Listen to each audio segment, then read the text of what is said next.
illegal to do that shit. Like, because the black people didn't do that shit. Right. So, like, I didn't do it. Right. Raised with good sense. We knew not to do that damn. Yeah, I didn't do it. And so I was just like, give it 30 yards there. So the same tandem connecting on back-to-back throws to start the game. And maybe throwing the scouting report off just a little bit. That's not exactly what they think is going to be their #1 receiver, but he's producing already early in this game. Only a yard on the pickup there. Second and goal. Be interesting to see now what they do offensively down near the goal line after not much there that time. As the offensive play caller, that may change your sequence now. And this is caught for a Cowboy touchdown. Ezekiel Elliott from 4 yards out. And the Cowboys take it all the way down the field and score on the opening drive. The extra point up and good. And that makes the score 7-0. It's normal to be around shit like that. Yo, I got this. I wish you could see. I wish you could see this shit, yo. The funniest thing happened the Sunday, right? The kickoff team on the field now Hello? as they will send this one away. Yeah, I'm listening. This will be taken short. What's that thing called where it's like, how low can you go? Limbo. Yo, that was one of the football celebrations. That shit was so funny. They picked up. I'm gonna try to find the video for you. The Steelers with a 1st and 10 right at the 30. Yeah. You got to see this shit, yo.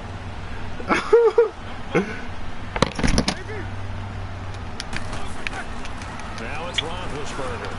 Oh, some strong. He's got the lane, and there he goes. You got to see this shit. Touchdown, Pittsburgh. Jesse James, 70 yards. And the Steelers are an extra point away from tying this thing up. Where you at? Here you go. Go ahead and click that. Chris Boswell now for the extra Don't be all night with it is. The extra point, and we are tied at 7.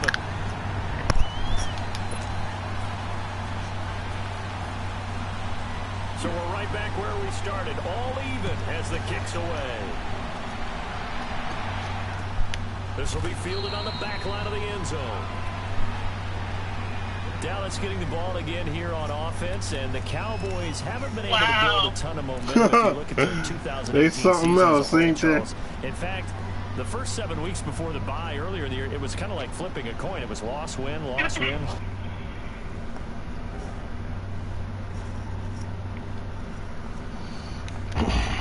He really, like, was like, hey, get on my shoulders. I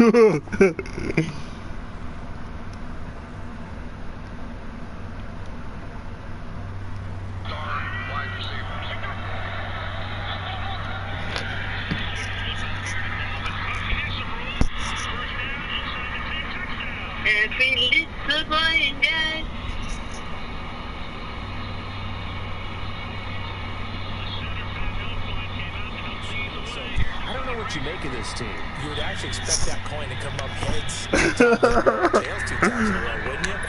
I think they will see the second half belong to Ezekiel Elliott because the move to get Amari Cooper out wide should open things up a little bit more, and he's such an impact player, and that's how they played best.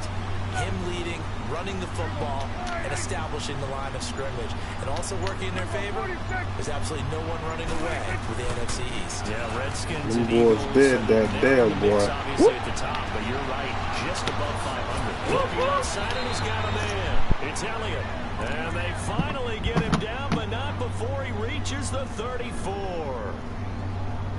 Someone sharp in this game. I mean, a touchdown pass on the first drive, and comes right back, and he's flinging it around really well here. Really nice throw there to pick up the first down. You kind of just feel a laser focus and confidence about him, and I think we saw that this week, didn't we? Talking to him and the coaches, they felt good about his performance coming up. Yeah, I was really impressed with that last practice we saw when they went through 2-minute drill, when they went through all the different situations. Ball hardly hit the ground, and I thought, yeah, he might be locked in for this one. Prescott flushed out right. Fuck. A hit as he throws there, incomplete. Yeah, we always talk about how you got to be quick when you go through your progressions, and here's another prime example.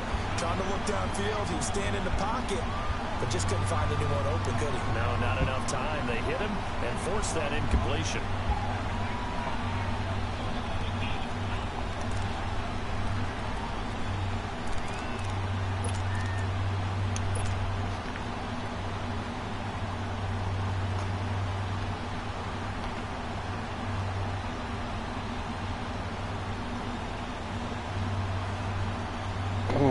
From the 34, they'll come to the line on 2nd and 10. Yo, that's a body work December 1st. 3 wood candles are only $8.95 each. But that's the most amazing shit I've ever heard in all of life. Matter of fact, hold on, alright, give me a couple minutes, let me reflect on just how amazing that is. You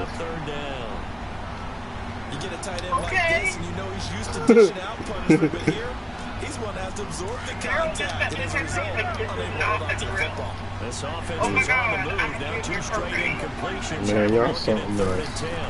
This is not a drill. This time he's got the hook up, it's complete. 13 yards on his first catch, it's a first down as well.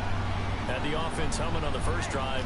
Not much has changed here. Bill said this is not a drill. I think a lot of times confidence just really kicks in That's for a funny. team. They may have been confident going into the game, but once you prove it on a drive, it's hard to get out of that mindset, isn't it?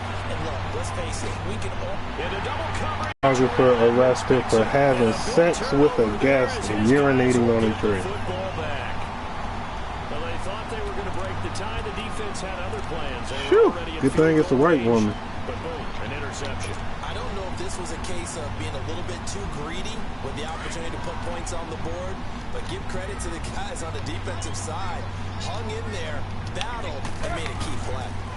Now the first carry for Le'Veon Got Bell. that safety. And he can't That's find right. room to run. Bell's gonna go That's down, right. and that is going to be a safety. If Vicious you know the man who Circles sat in my 86, chair the boy. last few years, he has a theory. These plays, these safeties, they're so rare. Maybe they should be worth more than 2, maybe 4 points. I think he's got a great point. I really do, Brandon. But I would go ahead and up it to 6. I'm a former defender. To me, that's like scoring a touchdown. Easy now.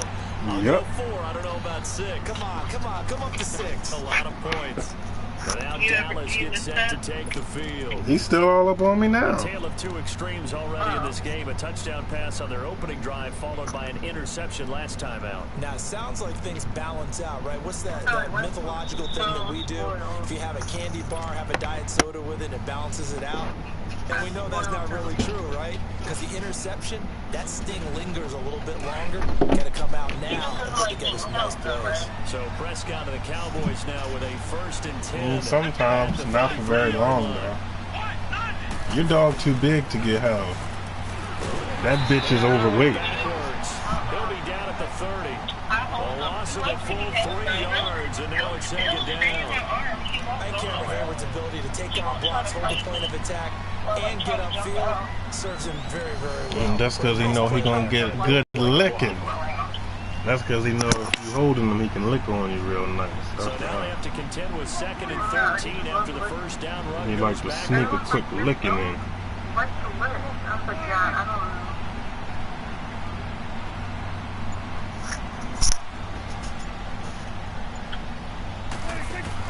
Prescott to throw this time. Prescott stripped. Me too, man. Me too. So the ball comes through, it's often unusual for the team Me that too. lost it to get it back. And that's real. That's all the This way is the real. quarterback. The ball gets away from him. Everyone else is trying to execute what they're supposed to do on offense. They're usually looking in the other direction, downfield, or moved away from it. In this case, though, the teammate is able to come up with the ball. Eluding the ball. He fumbled it. It's on the ground. But I believe a Cowboy was there to get it. He was, and Dallas will maintain possession. So it goes as a fumble, but the key thing, not a fumble lost. Yeah, that stat's big, isn't it? I mean, I remember watching teams play. The ball might be on the ground a number of times during the game. Stephen A., you might do this. Maybe you could impanel a group of 4 people to debate me all at once and see if you can win. Or you could try to take me on one-on-one. Or first of all, you can do it however you want. Because I'm here at your disposal, Stephen A. I'm here. Hey, Stephen A., I'm here at your invitation, as always. Please, you just learned in sports. Step back. Good pattern All here right, because they've been very heavy well, in the running appreciate game you. for the last Always 4 get the plays. debate going, my man. That's Appreciate you. Bye. Have a nice day. The Steelers were... Sitting alongside Charles Davis, I'm Brandon Gaudin. No, we're talking to a guy. Ball to begin quarter number 2. They're looking at a second and short yardage to start things out. You know what you could do? You know how some people don't. You could and do that is not a conversation you want to get into it with me about. You know what, Stephen A.? You might do this. Maybe you could impanel a group of 4 people to debate me all at once and see if you can win. Or you could try to take me on one-on-one. Well, first of all, you can do it however you want. Because I'm here at your disposal, Stephen A. I'm here. Hey, Stephen A. I'm here at your invitation, You must be crazy. as always. Please, you just learned in sports. Step back. All right, guys. Well, Dims is fighting where it's a black guy and a white guy talking about. So listen, so this rookie quarterback, right? This rookie quarterback, they drafted him with the #1 pick, the rookie quarterback. They drafted the rookie quarterback. And the coach was a black man. The coach did not let him start. The coach wanted him to sit behind a veteran and learn from the veteran. Well, obviously the rookie quarterback was unhappy about that. So a few weeks later, the team ended up firing the coach for totally different reasons. And now this rookie quarterback, he won't stop talking bad about this black coach. And Stephen A. Smith was arguing with this white guy about that. And Stephen A. Smith, he opened up with his statement by saying, Baker, the white boy, is saying this stuff because of his entitlement that he feels he has. And the white guy wasn't trying to hear that. And that's what they were arguing about. Prescott now 7 of 10 here in this first half, and he's got a 1st and 10. Yeah. They know when their privilege is under attack, and they ain't with that. Throwing. Prescott. Buying time to his left. And he's taken down. They know when their privilege under attack. Outside of the pocket, and it results in a sack. It's interesting, partner, that most defenses They all stick together for that. Yard line actively because they think the way kickers are nowadays, about a 52-yard field goal, they're kind of giving up points. But you get even deeper into territory, you get into the red zone, they're going to guard it even more, which means more pressure, more blitzing. Prescott now on 2nd down. Dancing to his left. That's complete right around the 8. And here he'll get it down to the 7. 6 yards is the pickup, and that'll lead to a 3rd down. This one should have gone in favor of the defense, don't you think? They flush the quarterback to the left side. He's a right-handed thrower, so you know how difficult it is to get your body back around and make a good throw. Oh, the game cheating for me. Okay. Touchdown. 2 first-half touchdown passes now for Dak Prescott. And the Cowboys will extend their lead. Extra point forthcoming. Oh shit, I ain't even watched the Donald Trump reality show. The Donald Trump is president of the United States reality show. The phony witch hunt continues, but Mueller and his gang of angry Democrats are only looking at one side, not the other. Wait until it comes out how horribly and viciously they are treating people, ruining lives for them, refusing to lie. Mueller is a conflicted prosecutor gone rogue. You know a nigga telling the truth about him when he start making up all of them stories and shit. When he start making up names and he got a story for the name that he gave you. The fake news media builds Bob Mueller up as a saint, when in actuality he's the exact opposite. He's doing tremendous damage to our criminal system. He's only looking at one side and not the other. I'm so sick of him. Somebody was like, do they not do First down, it's Roethlisberger. It's like, you know what? The people that do assassinations,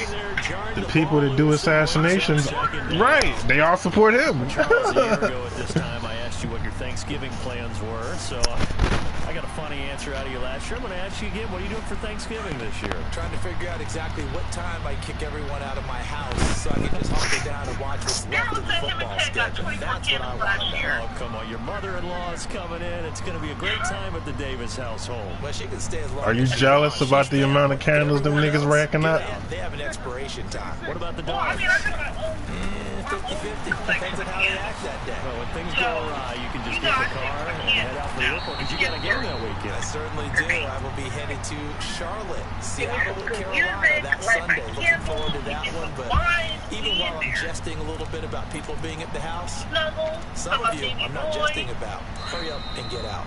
So from the 39 now, they'll come up on a 1st and 10. 2 minutes remain here in the first half. Back to Heinz Field after this. Hello.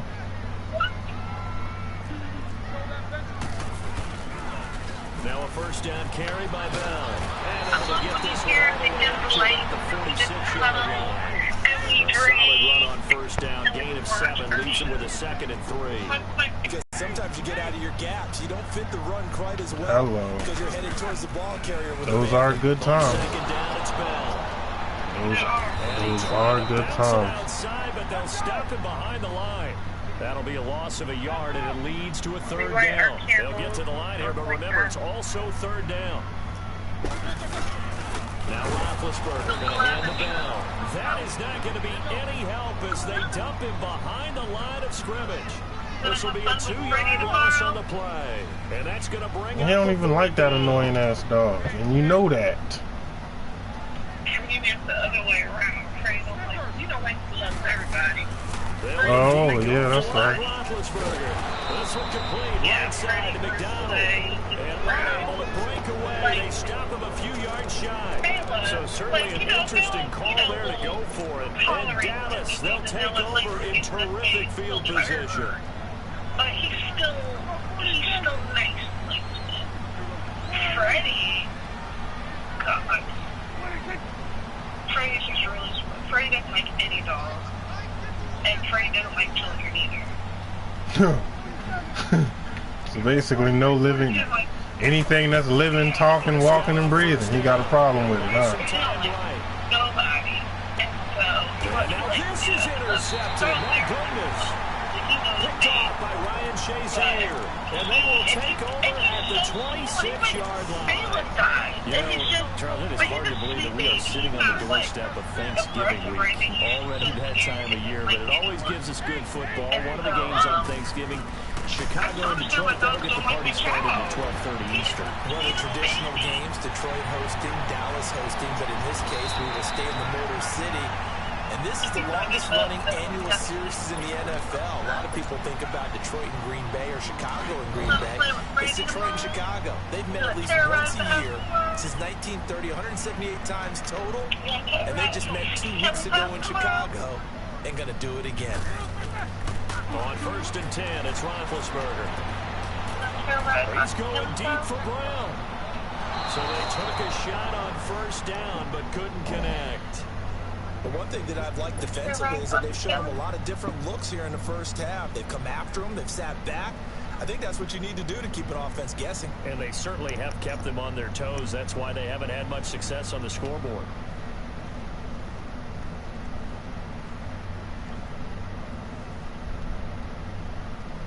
Here's 2nd and 10 now from about the 32.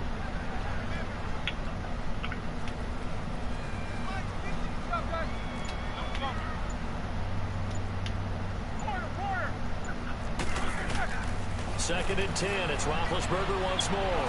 He's going to sling this deep, and he's in. Touchdown, Steelers. Antonio Brown, 32 yards. And the Steelers have now made this a one-score game. extra point put through by Boswell. And the lead is down to 2. Boswell on now to kick this one away. Fielded about a yard deep.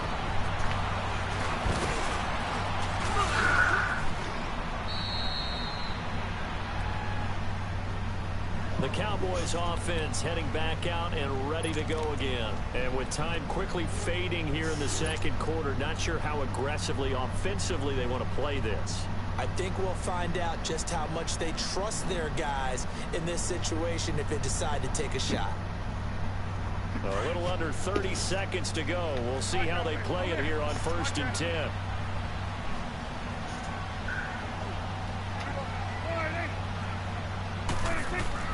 Trying to shake off the interception from the last drive. He'll look to throw. They'll get 8 on the scramble there. It'll be 2nd and a couple. Now the Cowboys going to burn the first of their timeouts as the clock will stop with 20 seconds to go in the first half.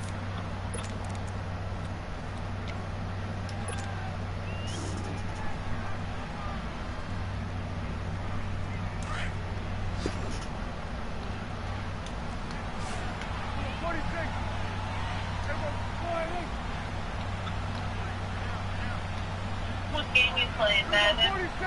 Like always. A 2nd down throw for Prescott. Wow. And incomplete. He tried to leave it underneath. Nearly got picked. They may be lucky to have that one back. 3rd down. The Cowboys on 3rd down. A perfect 3 for 3 as they look to keep that streak going. Here it's 3rd and 2.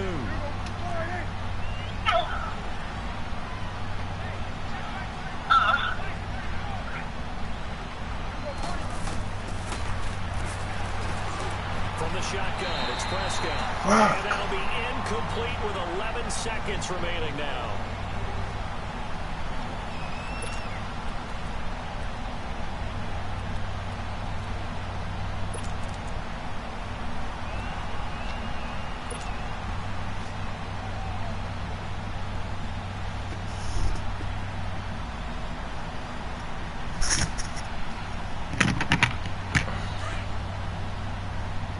The call here, they need 2 yards in their own territory on 4th down, and they're going to go for it.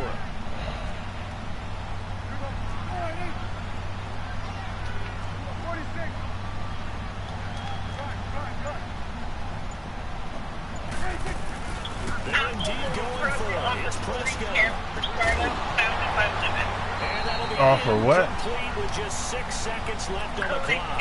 Boy, a curious decision to Hey, go that's for what's it. up. Doesn't pan Sure out. is great to And be a the woman these Steelers, they're days. going to take over an excellent field position.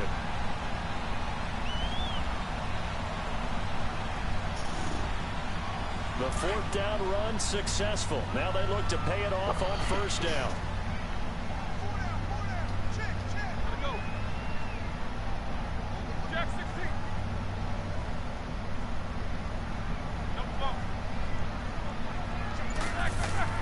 Final play of the half. It's Roethlisberger. Now whistles and a timeout with 3 seconds left in the first half.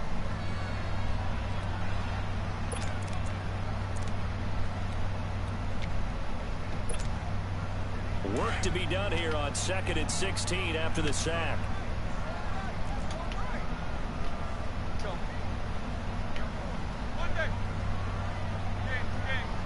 I need to find a way to make money. You heard about that black entrepreneur? Yeah, $1 million. Makeup is where it's at, boy. What's up, Sam? I forgot her name, but she from New Orleans. I seen her little videos. Yeah. Couldn't connect. So 2 quarters down, 2 remain. Charles and I return after the break. All right, Coach, thank you, and we welcome everyone back for quarter number 3. Both teams appear ready for the fight ahead, and we resume action here in quarter number 3. Switzer now to return. And they're going to start this drive in pretty good shape as they get it up past the 30. The Steeler offense now with a football first here to begin the 3rd quarter.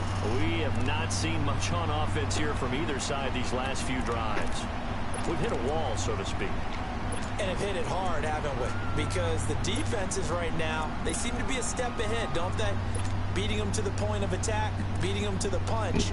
These offensive guys are tinkering like crazy. What's it going to take to get back on track? Yeah, both sides searching for adjustments.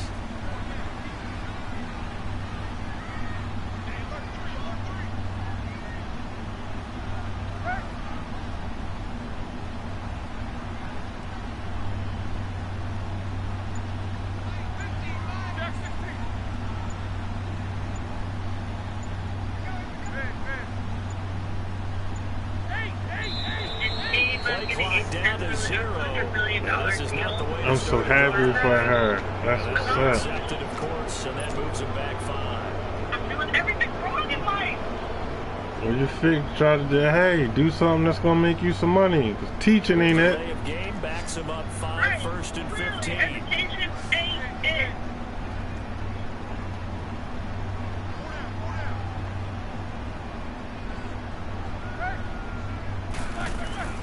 Now Roethlisberger. And McDonald here over the middle.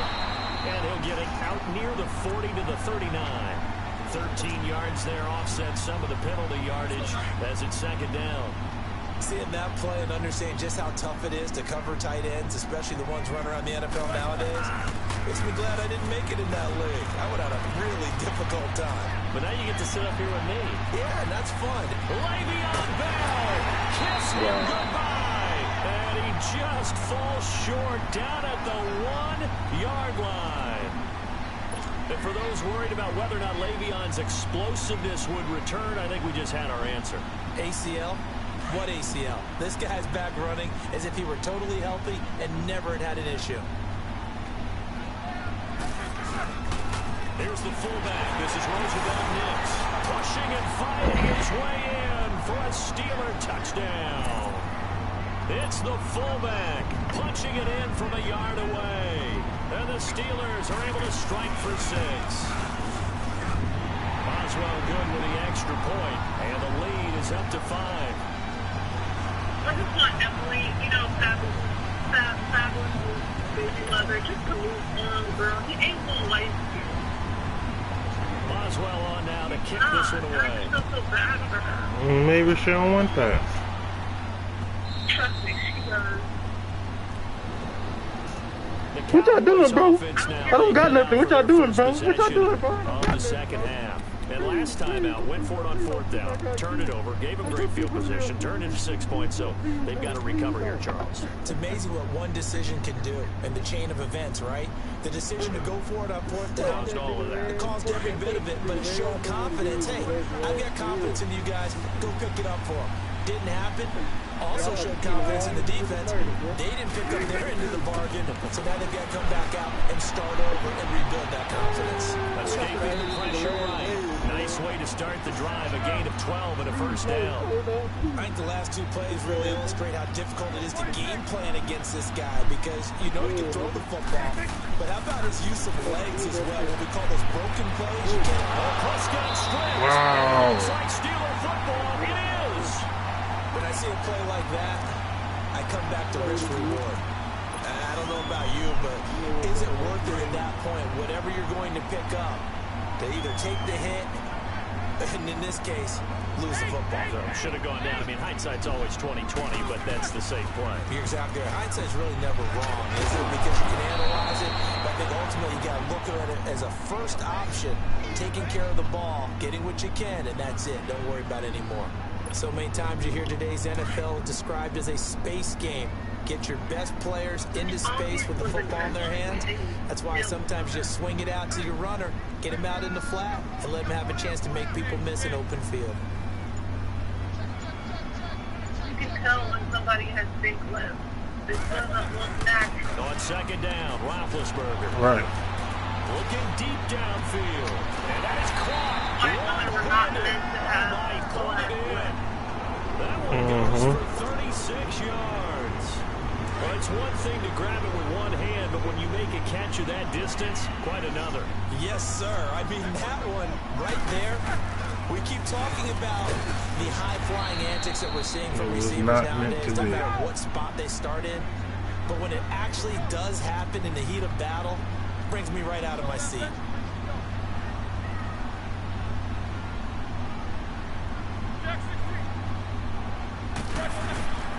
They'll try and run it in with Bell. And he is going to be stopped behind the line of scrimmage.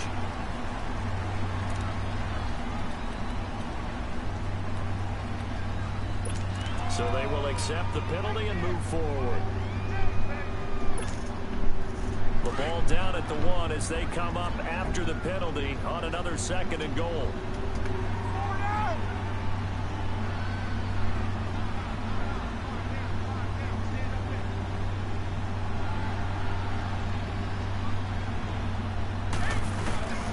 They'll try again with Bell. And he's into the end zone. Touchdown, Steelers.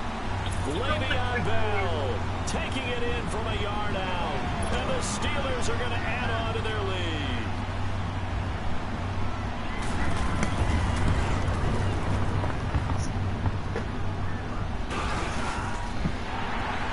Extra point put through by Boswell.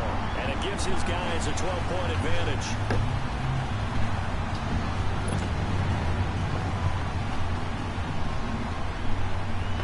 Boswell on now to kick this one away.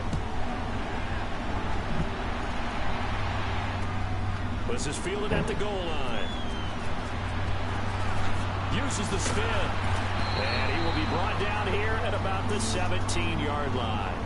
And now Dallas gets set to take the field. And the turnover last time, that's sort of been symptomatic of their struggles here. I don't need to rock the I like it, though, because you're exactly right. Like that, don't you? All game long, they've struggled moving the ball, turning it over on the last possession. So we're all right, symptomatic. honey. Good night. Yeah. I like that. Your analysis symptomatic of the success of this broadcast. What I like is that you gave me the word, and I just kept using it. So Prescott and the Cowboys now with a 1st and 10 at their own 17-yard line. Now Prescott. It's a short one here, complete to his tight end. And he'll be about a full yard shy of the 20 at the 19-yard line. Well, the strategy was evident there. Get it to your tight end and make it a one-on-one play with a cornerback. Who's usually going to win that one? The tight end, but not there. Not in this situation. How about the corner defeating that Good night, honey. and making a really nice tackle? And Cooper able to work his way open. That's complete. A really nice gain of 25 yards. Relax. Cut on some TV, lay in the bed, enjoy my night. That's all what you want to do. I think you're exactly right. I don't think the quarterback Right. You copying off the cold one right here, but get the ball to the playmaker that you just described. Looking down at that sheet, you find people plays, not necessarily X's and O's, and that's exactly what they do. all right. I'll talk to you tomorrow. Cooper, it's complete. He'll go down, but not before getting us inside the 30. A really good pickup of 28 yards.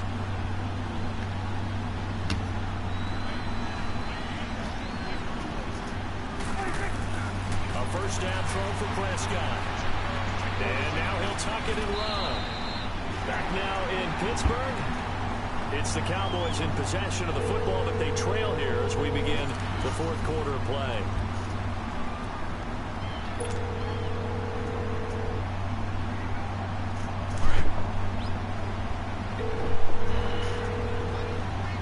You have reached the voicemail box. On 2nd down, Elliott. And he'll at least get him inside the red zone here, down to about the 19. Stephon Tuitt, the one that got him down. This is what happens sometimes when you abandon the running game. It's hard to get back to it because once guys get out of that mentality of firing out and hitting people, hard to get them started again occasionally. Firing quickly here, and that's complete. And he gets it inside the 10 to the 9. They're able to convert on 3rd down, and that sets up a 1st and goal. Now, correct me if I'm wrong. You're down 2 scores. I don't think you need to rush just yet, but you can't take your time either. Yeah, even if you don't want to commit to full 2-minute offense, you have to up the tempo, up the urgency. Maybe you're starting to call 2 plays in a huddle each time you snap the ball. Prescott down. Flush to his right. And he'll take it into the end zone for a Cowboy touchdown. Jeff Swain, a 9-yard touchdown grab. And the Cowboys have cut it to within a score. Extra point splits the uprights. And now things get a bit more interesting here in this fourth quarter.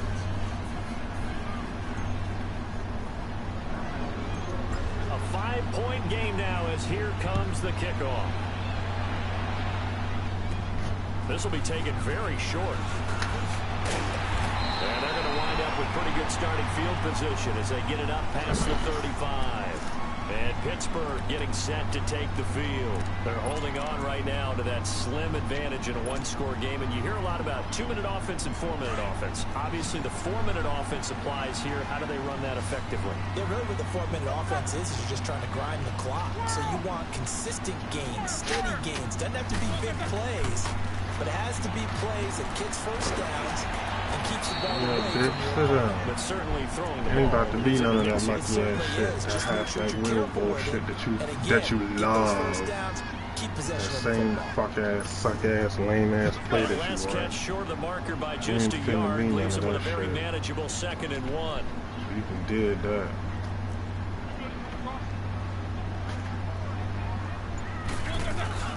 They'll run it now out of the gun. And he'll be brought down just shy of midfield at the 49-yard line. 3 yards there, good enough to keep the drive moving. Well, they didn't accomplish their goal. They didn't get a stop there, gave up another first down. They have all 3 timeouts in their pocket. I think defensively, you got to start thinking about using them here. I was just going to ask you at what point you think now's the go time? I think now's the go time. I don't think you sit back and wait because they can take a lot of time off the clock between plays and run 3 to 4 and really put you in a stressful spot.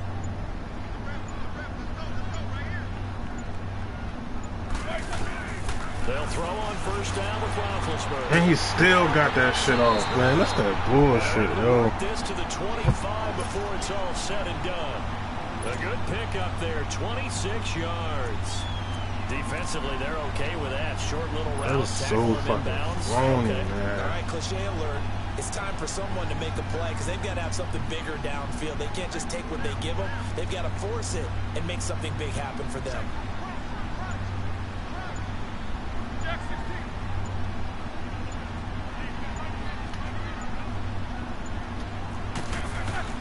Throwing now, Roethlisberger on first down. And yes, Like, even when you blitz him, he still get these bullshit ass plays off. Time for a break. We'll come back, see what transpires after this.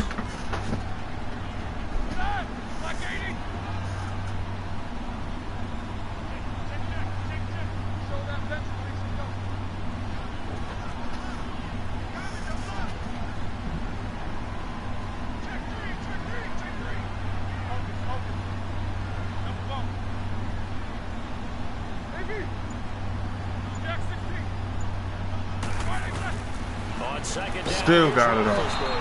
And he takes a shot on the release as this will be incomplete. Like, even when you blitz him, he gets the bullshit to the quarterback that plays quickly. off, A man. lot of times it's called a jailbreak. It wasn't quite that fast, but fast enough that he had no time to look downfield and set himself to throw the ball.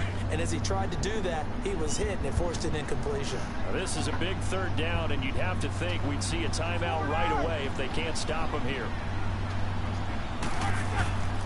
They'll try and run for it with that. And he got that shit. Wow, that's a game. That's a game. That's a waste of time at this point. 7 yards there, good enough to That's move the motherfucking sticks. game. And that's a fucked up ass way to lose the game. This game moves along. But First seems just as good here in the 4th as it was way back in the first. when they gonna fuck, when Madden gonna fuck you, they gonna fuck you. That's it. When they gonna rob you, they gonna rob you. When they gonna fuck you, they gonna fuck you. It ain't nothing you can do about it. And they'll keep it on the ground with Bell. And he'll be Wins is to pick. If you don't pick a top 10 team, you're not gonna get no wins. That's why everybody picks the same 3 teams all of the time. Brought back memories of doing all those pursuit drills to make sure you don't over-pursue and let a guy get a cutback lane on you. He did that very well. You praised him on tape yesterday for the angles that he takes to the ball. Took a great angle right there. If nothing else, they've already taken a couple minutes off the clock here already as they come up 2nd down. They'll pitch it out to Bell, and they'll lose yardage here. They go backwards to the 13-yard line. And now a timeout called by the Cowboys defense as they get the stoppage with just over a minute to go in the game. Ninth play of the drive coming up, and certainly not an easy one on 3rd and long.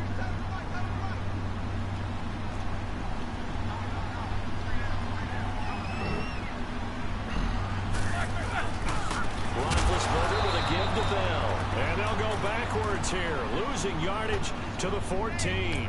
That'll make it 4th down after a loss of 1. And now the Cowboys are going to call another timeout as they get the stoppage with a little over 50 seconds left to go in the game. So on 4th down, out trots the kicker in a big spot here. And Boswell's kick is good. And that'll push the lead up to 8. From a defensive perspective, though, I think maybe they're saying, hey, we did what we needed to do, kept this a one-score game. Yeah, without a doubt, because they were able to bleed some time off the clock, right? Put themselves in a good position, but it's not out of reach yet, okay? Being able to hold them to a field goal means that they do have a chance to come back and win this game. This will be fielded on the back line of the end zone. And now Dallas gets set to take the field. They're down here in a one-score game, but the time, it's a factor, but it's not a huge factor right now, is it? It's really not, because this amount of time gives them a chance to run their offense, to go through play sequences.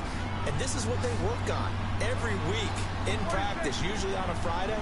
They go over this type of a situation, late game situation. What are we going to do when we have the opportunity? And, a crusher there as it's intercepted. Picked off by Cody Sensabaugh. Well, they needed the touchdown and the two-point conversion, but they're not going to get a shot at either. This is a great play here defensively, Brandon, and at a time that they sorely needed one. And that could be enough to help get them out of here with a victory. And Boswell's kick is good. And that will bump the lead up to 11.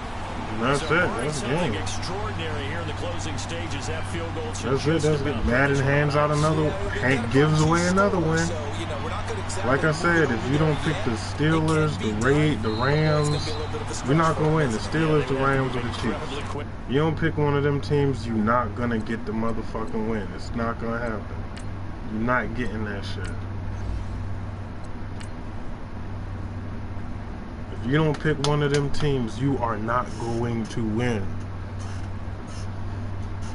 Straight like that. If you don't pick the Rams or the Chiefs, you are not going to get a motherfucking win. That's just how this fucking game is set up and structured, yo. And it's fucked up.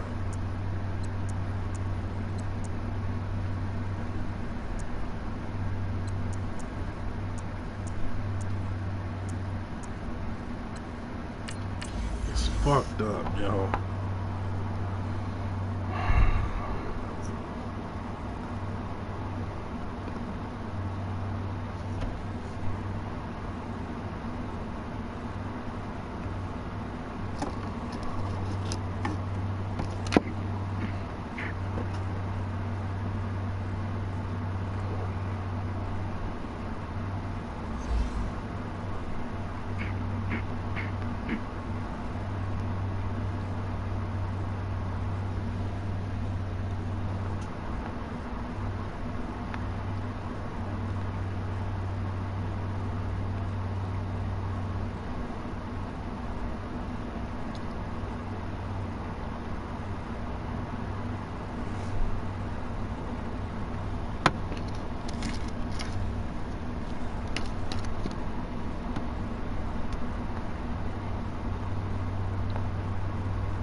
It's the NFL on EA Sports as we are in the inner harbor of Baltimore at M&T Bank Stadium. Here's a scene a short time ago. The Ravens introduced to this sellout crowd, and through a sea of pyrotechnics, out they came from the tunnel. We're set to go as the Ravens get ready to match up with the Los Angeles Chargers. Out is the kickoff unit as they run up and send this one away. This will be They taken got the short. 300-pound fullback returning kicks. And they're going to start this drive in pretty good shape as they get it out past the 30.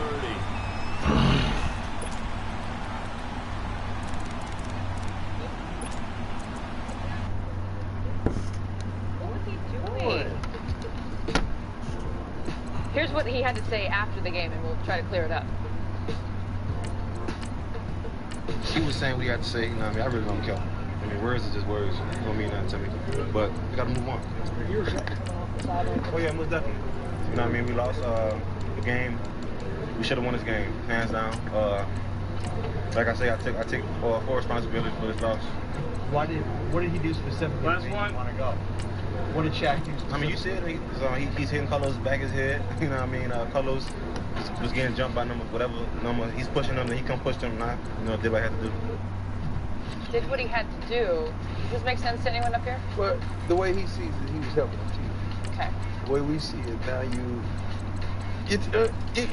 did right. You know why? Because the team already sorry. It don't matter if he playing, if he not. The team already sorry. Ain't like he gonna help. So he did. This is okay. I don't condone fighting. I don't condone that whatsoever. I don't teach our kids that. But he had one of his teammates back. Okay. I'm riding with that. But he can't come off the sideline, though. I can see if he's in the game and you help your teammates, but you can't come off the sideline. But it was on the sideline. No, he came way across the field. Oh, this fool ran up the field? He ran way across the field. Lord, I'm sorry. I was wrong. I ain't know this fool. This fool ran across the field? Yeah. He ran across the field. Rewind. I'm sorry. Check. Guys, he just got, first of all, how are you going to hurt somebody with the helmet on? You're going to end up breaking your hand, breaking a thumb. He just got back from a hamstring injury. Now you're about to possibly get suspended. Oh, come on, man. He's smarter than that. I don't get these Blake Bortles. All right. Blake Horribles. Blake Bortles.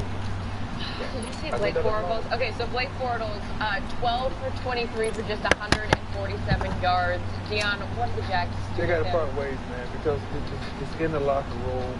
Everybody knows. 32 now. Here's first and 10. Inside the locker room, what's the problem? They got a lot of elephants in those rooms. Okay. It ain't just him. All right, I'm going to call a timeout on our no huddle here real quick. We're going to pause the clock, and Mayfield had this sort of awkward exchange. He's got a man complete. And that one results in 35 yards. That's a big-time pitching catch right there. And, partner, I remember the days when quarterbacks would try this. They were holding their breath. But nowadays, they're counting on their receiver to be just a little bit better than the defensive back when it's one-on-one and the ball's in the air like that.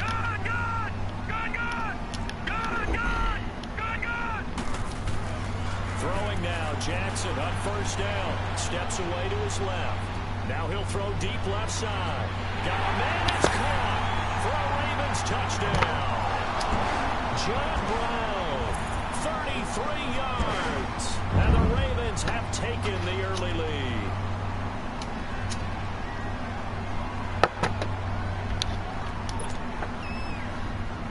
Justin Tucker for the extra point.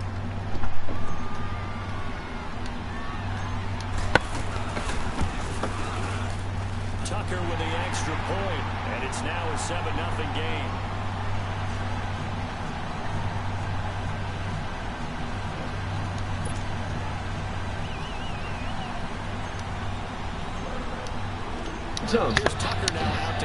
Week 12, ladies and gentlemen. It's happened. Now for the final word on all the biggest moments of Week 12, according to these beauties. Our three Hall of Famers, Dion, LT, and Shannon. And I'm just going to put it out there right now. LT already gets the Best Dressed Award. He came strong with the boots to match the jacket. I appreciate it. You should just keep those feet up on that table all night long. You know what? If they just showed a shot of our shoes before the show without our faces, no one would guess who has on what. Right. Why? Because you guys are all suited correctly? But they wouldn't guess what time. Maybe we'll do that in week 13. Some guy going to heaven. So LT can get a jacket. No cap. No animals were harmed in the making of these jackets or shoes. But somebody did go down. Can't believe it. They would go on to lose 24-17. So Dion, you know your guy, Mike Zimmer, he said that he would get this thing turned around. How do you feel about the Vikings' performance overall tonight? They did something. They showed some great before the game. And when I seen Everson Griffin, you read his lips, he was hyping himself up, getting fired up. It was almost like he was just making himself upset for the contest he was about to have. He, to me, is the key point and the key focus of that defense. When he's well and healthy and right mind, man, they hard to stop. They're hard to deal with up front, and the back end just benefits from what they deliver on the front end. But you see what Florida State brings to the table. Where's a situation where when you get How him, they did this weekend? It's not important. We don't have time for that. you get Real Hunter, you get Linda Joven, you get Ellie Griffin, you get Sheldon Richardson. Now you can work those four. You don't have to sacrifice your back end by blitzing. And now Zim can sit back and play coverage. They can get home with four. All they need is my first cousin to just do a little bit. He ain't gonna do nothing. He'll do a little bit. He ain't gonna do nothing. But the point is, they're still the second best team in this division. No, they're not. Chicago Bears are the best team. So you trust the Bears? I do trust them. You just said you didn't trust the first cousin. I don't trust first cousin. I trust Zim. But he's the quarterback. Zim, I trust Zim. If Zim was playing defense, I trust the defense. Okay. I trust the defense. So if Andy Reid don't show up to the game, you see him trust Mahomes? Hey, I gotta ask you a question though. I'm here. Who do you trust more, the Vikings defense or the Bears defense? That's a good question. I trust the Bears defense more right now. But guess what? They've been to the playoffs since Mike Singletary had a full head of hair. Last time I checked, he had none. What about my first cousin? What he gonna do? He gets I think he can manage the game. I'm not saying he's going to win it for him, but if they can mix in a little running game. I was just going to say, your first cousin needs some help from his other cousin, and that's the running game. They've been very deficient in that area. They've got to get that thing going. They, finished tonight with 91 yards, but well, I like what Dalvin brings to that backfield. He brings the dynamic aspect to that backfield. Now, when he was out, they were a little bit more conservative. They just couldn't run the ball like they used to do. They're not explosive in the backfield without Dalvin Cook. But without him, we saw it tonight. Got him in open field and quick touchdown from about 30 yards out. Real quickly before we move on to these other games, Packers done. You guys, we're over the Packers. We're done with that discussion. They was Aaron Rodgers. The only reason we watched the Packers is because of Aaron Rodgers. That's it. To be a hero, superhero. I mean, I'm just doing what I'm told. I'm supposed to ask about the Packers. Okay, now moving on. With the Vikings win, here's how the NFC playoff picture looks: Saints, Rams, Bears, and Cowboys all leading their division. So, mentioned it, Mike Zimmer's team is currently 5th seed, and the Redskins are holding on to that 6th spot despite back-to-back losses. So, playoff implications were on the line in Carolina today. 6-27. So Russell Wilson's touchdown pass to David Moore now gives him 27 in the fourth quarter since 2017, the most by any quarterback in that span. And it's not even close. Look at the difference there. Shannon, I want to go back because this show is on television. And a few weeks ago, you were into the Seahawks, then you were over the Seahawks. Then you were into the Seahawks, then you were over the Seahawks. Let me guess, because they won today, now you're into them? Let me level up, Okay, please do, Sarah. Let me see you 1-2 step. Yeah. Okay. Like them a lot. Like them for you. And they're going to make the playoffs. I want to see your level up. They got 2 more games with Arizona, or they got 2 games with Arizona. They have two San Francisco, 1 Arizona, and 1 Minnesota. And 3 and 4 of those are at home. Ravens coming back out here I got a feeling they're going to be 4. They're going to go 4-0 in the game. Since 2014, and the way you think you feel that strong? Feel real. 2018 is going to stem that tide, does it? Boy, they put something on it. They still have a chance if they can get hot. That's Exactly right. Remember, as you mentioned, they haven't gotten to the playoffs in 2014. 4 out of the last 5 years they've missed the playoffs, which is so unusual. I like you guys too. Just think of it this way. Okay. We better get on the sweet tea. Get on the sweet tea. General manager Why are you not buying into the Seahawks? Because every time I watch the Seahawks, first of all, that defense isn't the defense that we knew and loved. I'm a defensive guy. Let's just stop right there. Now, the second part is, every time I see them, I see Russell running for his life. Now I see Russell, last name Wilson, running for his life, stopping, making a miraculous play, and the receiver has separated from the defender, and he makes that play. That stuff don't happen. when it comes down to it, those last two games, those last 2 games of the season, especially one round in the you said get to the playoffs. Yes, all I'm not gonna happen. That's all I'm They have found a running game.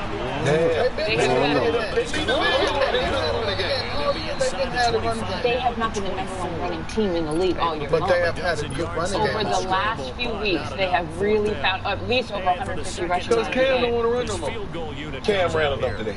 Okay, Mac was running. So that's fine. You're in on the Seahawks. You're still on the fence with them. You're over them, and you're over them too. Okay, so let's go back to the Panthers then. Yes. So now they've dropped 3 in a row. Where are we at with them, and what you saw from them today? Do you have them questioning even making a run? The defense has let them down. They're scoring enough points offensively, but now the defense can get up the field on 3rd down. They can't make a play to stop it. That 0 turnover in the last 3 games, giving up almost 35 points a game. You're going to lose a lot of those games. If you don't turn the ball over, get turnovers on defense, and you allow an offense to get 35 points, you're going to lose. They defense used to carry this team. Cam would do what he did, but they defense used to suffocate offenses. They're not doing that no more, as Shay just said, and that's why they're struggling and losing. And when it comes time for the offense, they're scoring points to make one play. They don't make it. There's no consistency in it. And remember last week when they went for it? Didn't get it, but this week you don't want to go for it. You don't want to go that way. Well, you go for it, and you didn't get it, and then or you throw an interception in the red zone, or then your kicker, again for the 2nd straight week, doesn't make field goals. There's a lot of different variables. Oh, no. We're all out of time. Big Ben waiting touchdown pass to David Moore. Now he has scored 27 in the 4th quarter since 2017, the most by any quarterback in that span. And it's not even close. Look at the difference there. Shannon, I want to go back because this show is on television. And a few weeks ago, you were into the Seahawks, then you were over the Seahawks. Then you were into the Seahawks, then you were over the Seahawks. Let me guess, because they won today, now you're into them? Let me level up, B. Okay, please do, Sierra. A gain of 4 on the play. All that stuff, right? Yeah, you did. But they didn't have to. Yeah, but coming in, we would have thought they would have been, man, your team that you just picked had the 2nd pick. How you going to come from getting the 2nd pick of the whole draft to go into the playoffs? That don't happen, man. Like the Raiders picked 32nd. So certainly an interesting. 405. I got 2 down with Tito. I'm with you. Next question, LT. Are the Giants the most disappointing team this season? No. Yes. To me, they are. Because when they drafted Saquon Barkley, I thought they were a playoff team. You know, you have one guy and you playoff team. Odell Beckham Jr. come back one of the best receivers in the NFL. They stabilized the offensive line, built the offensive line. They had a defense coming back, the playmakers on defense, Jackrabbit, all those. Have you worked that offensive line? They had some talent. I'm saying before the season, are they disappointing? And he's saying all the reasons why he thinks they're disappointing because before the season, he thought they were a playable offense. Have you not seen the Jags? I just want to know. What did that got to do with this? What that got to do with what's love got to do with it? That's not important. Can I get the match? All the terms. The Raiders are the most disappointing. The Raiders were on the verge of really being a playoff caliber team, especially in that division. Yes, they were. Now, you bring Gruden in, give him 100.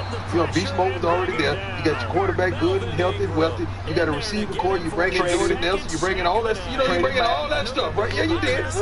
But they didn't have to. Yeah, but coming in, we would have thought they would have been, man, your team that you just picked had the 2nd pick. How you going to come from getting the 2nd pick of the whole draft to go into the playoff? That don't happen, It man. was like the Raiders picked 32nd. What I'm saying is they had the potential, and we thought, with all intangibles that they had, and once, 3 years ago, they arguably had the best offensive line in football besides the Dallas Cowboys. So we forgetting all that. Yeah. So I felt like they were the team with the most potential, and they have. Is it just because they ended up being that bad that you're thinking they had potential? No. They had potential before. Yeah, a lot of football. So when they started trading Mac and they started trading, No, they was gonna do that. That's what's disappointing about it. who knew they was gonna get a coach that hadn't coached in 10 years? Yeah, but what you said. Yeah, but you got to give Gruden some credit. Gruden knows football. He knows football. Gruden ain't no fool. When Gruden sits up there and he talks really intelligently on television, and I'm not going to say they thought that was going to be the determining denominator that he was football. Yeah, exactly. But see what he does to LTC, there's a difference between being an analyst and trying to explain it to people and then going into a room. See, when you get there, oh, that's spot on white Cooper. Oh, yeah, gotcha. You talking about three people right now. I know you. Yeah, but you talking about three people. I know you. Exactly. And you can't talk to him. Look, Amari Cooper did not become a better receiver once he got to Dallas. The difference is Jason Garrett knows how to communicate with him. John Gruden didn't. He think he can still coach 1998 football. These new dudes, John you can't Gruden, he wasn't Amari Cooper. Well, he wouldn't even communicate with Khalil at all. Wouldn't communicate at all. He's going to have a lot of time this offseason to think about these things. Meanwhile, Zach Ertz is playing at a high level. He was one of the stars from Sunday that he kind of up with after the game. So primetime presented something no one else has done this year, which is win in Carolina. But I want to go back to Zach Ertz. You said he said something very profound. It was. He was talking about the whole week of the Eagles. And they're built to play with the Eagles. You think about it. And he talking about all those packages and what they have. They're not built to come from behind. He said, man, our team is designed to score, to play with a lead, and let those guys go. Correct. So guys go. Correct. So when it flips around on them and they playing from behind, it disrupts everything that they were built for. And I understood that. I got it like that. I said, exactly. That's profound. That's why they're so focused to run. Right. Because you're used to having the lead and you don't have to worry about it. Exactly. We got 5 more games to make those adjustments as they're still in the hunt to the NFC. This one's 17. Dion, is this loss on Ben Roethlisberger? It's on Ben because that was an idiotic pass. Two reasons why it's on Ben. First of all, that's an idiotic pass. Secondly, you're getting two Juju heads. Juju is robbed. He's not Batman. You get down there by the goal line. The first play was to Juju. The second play was to somebody else try to run it. Or the third play, now you're going to try to go to AB. AB is your first choice. He's your first choice. He shouldn't be backside by himself. Let's put him in the slot. Okay, now make him do something. Now you got the outsides of the field, one-on-one. And you clog it up the middle, which you don't care anyway. He needs to be the first priority. Thirdly, the secondary is awful. Awful in Pittsburgh. They were awful today. Awful. No ifs and buts about it. Well, they played better. They had played better up until this point. Emmanuel Sanders getting up whatever he wanted. But I can't put this all over Ben. I think there are enough mistakes to go around. You get a field goal block. Connor has a first down. I mean, he's running real good. He leaps, and Bradley Roby knocks the ball out. But the play, the tight end, he has a walk-in touchdown. But all of a sudden, he wants to be a hero. Well, take a look at this. He's Xavier Grimble to take on Eswell Parks at the goal line, a collision that resulted in a fumble and touchback. And apparently he said, I could have cut back and scored, but I wanted to run right through. No, he didn't. He didn't even approach it like that. He wanted to run right through him. This is the National Football League. You want to take us to this? Now, I'm going to tell you what I would have done. All that upper room, I'm trying to avoid contact time. I ain't trying to prove how tough I am. I'm in the NFL, so I'm fairly tough to begin with. But let me tell you what I'm going to do. When this is all shucks, go back to the tight end, because when you see the tight end leap, you're like, oh, shucks, the tight end. Put that left foot and cut right back into the end zone. Throw that blink on, right blink, blink. Now I'm standing in the end zone. I'm doing the running man. I'm doing the whatever I want to do. I'm leveling up. I'm doing whatever I want to do, whatever damn time. 2-0. Sierra's getting a lot of play on this show tonight. What he should do. Put some film on there. Let's show him how he should get it done. Well, just show that again. Show that again, LT.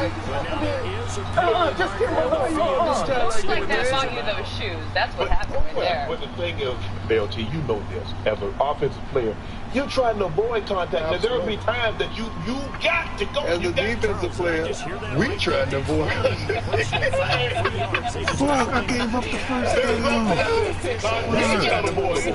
Just wait for all the trades that are going to come. But if contact is avoidable, Shay Sharp will go miss it. It ain't a DB, especially a quarterback in this world trying to hit a tight end at the goal line. Ain't nobody trying to do that. We call that, this is a big good business decision. You got Walker. So instead of 6 points you got there, guess what you got? You got nothing, because the ball goes out of the end zone and it's going back the other way. Pittsburgh plays sloppy on the road. They always do. They turn the ball over. They look out of sync on the road. When they play at home, they don't play like this. They're a much better team. You know why? You know why?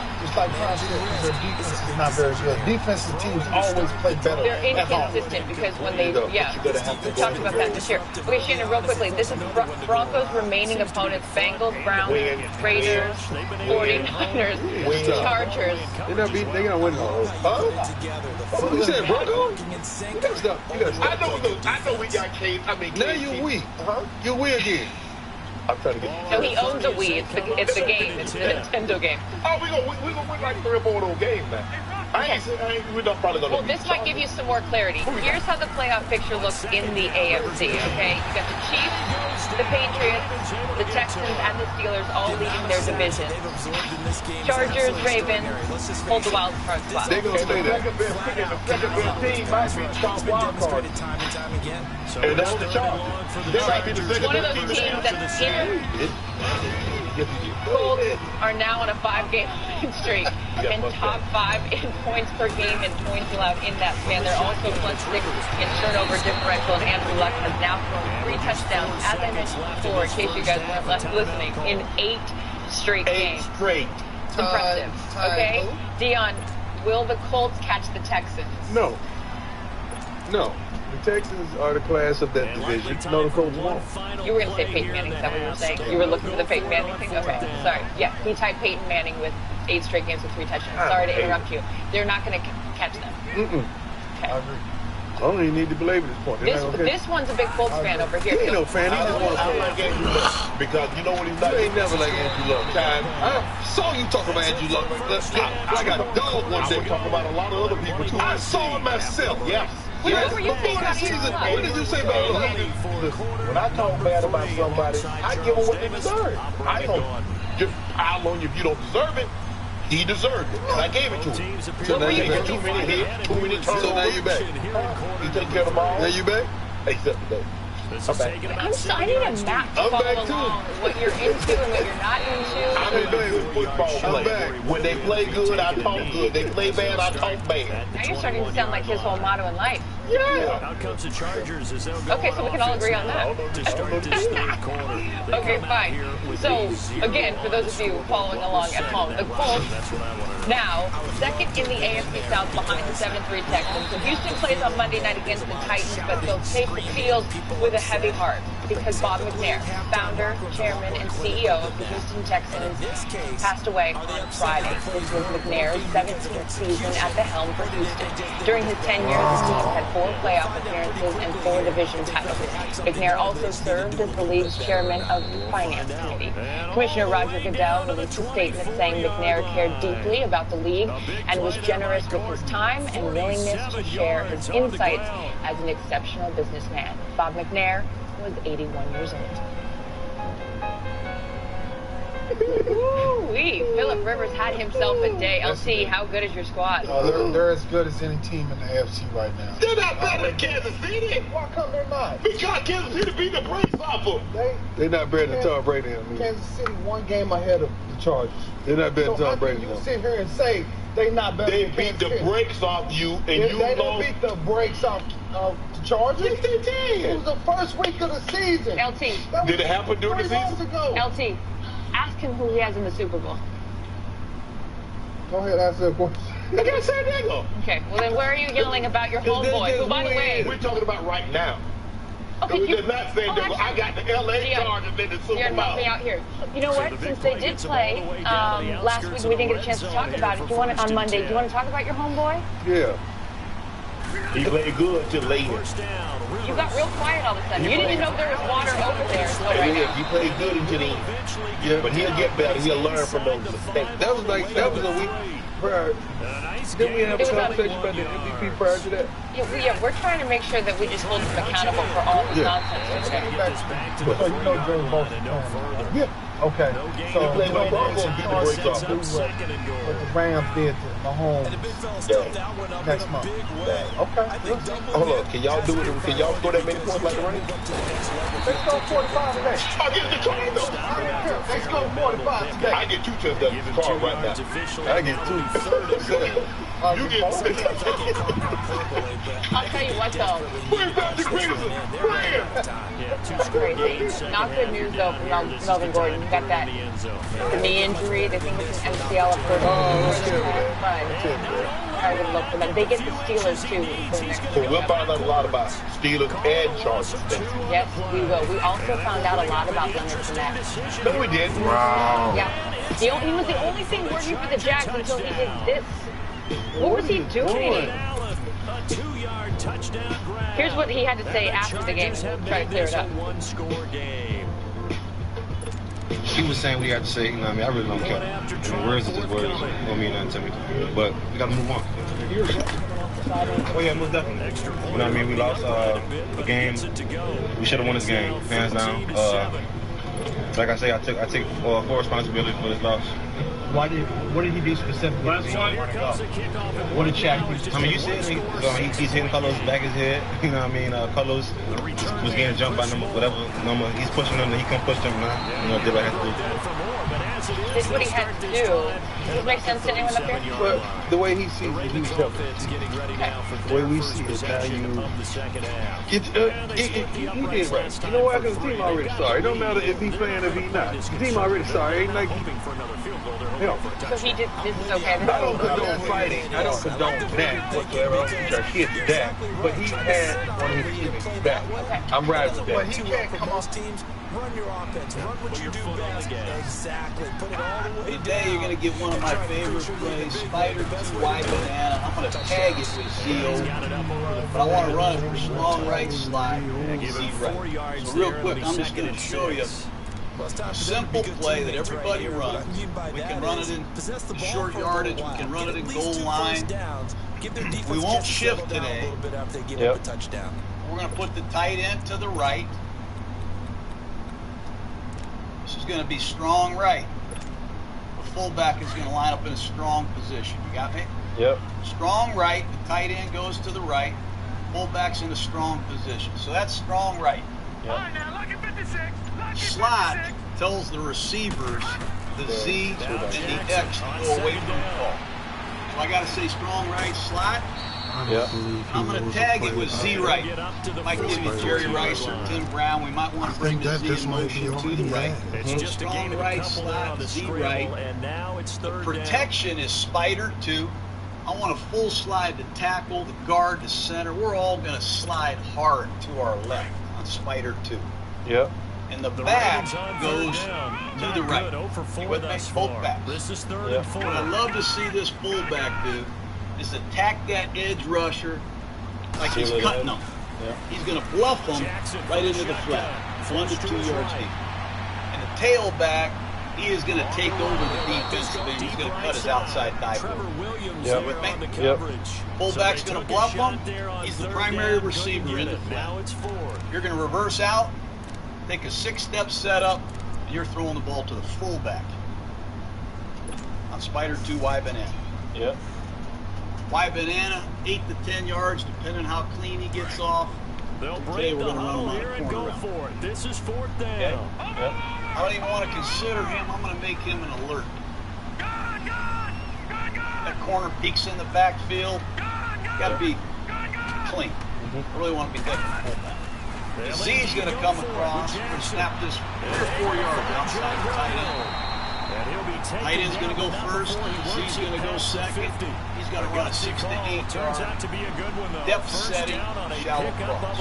He is not even part of this. He's a diversion. Yep. Sometimes it gets man-to-man, we get a natural fit to pick and get the fullback. Yep. I want a 6-step reverse pivot at the fullback. Then on the back side, my X is running a 4 to 6 yard shallow cross. And he is going to stay on the move. He's not going to read it. Yep. So ideal is a reverse pivot, hit the fullback number 1. They ran that one backside shallow cross number 2. The tight end is an alert on the corner. We're going to call this strong right slot, Z right. Spider 2 Y banana Z over. You're going to call it like it's your favorite play you've ever gotten in your life. Like it's, oh man, Strong right slot. Z right. Spider 2 wide banana Z over. It's not going to be. 2 yards on the pickup there. It'll be 2nd and 8. In the first half, he was held in check on the ground, but despite that lack of production, they still have the lead. And they've got to feel fortunate about that. If they could actually get production from their lead horse, that would help open up this offense and widen this margin, too. Back now in Baltimore. It's the Ravens in control of the football. They've also got the lead as we get set for the 4th.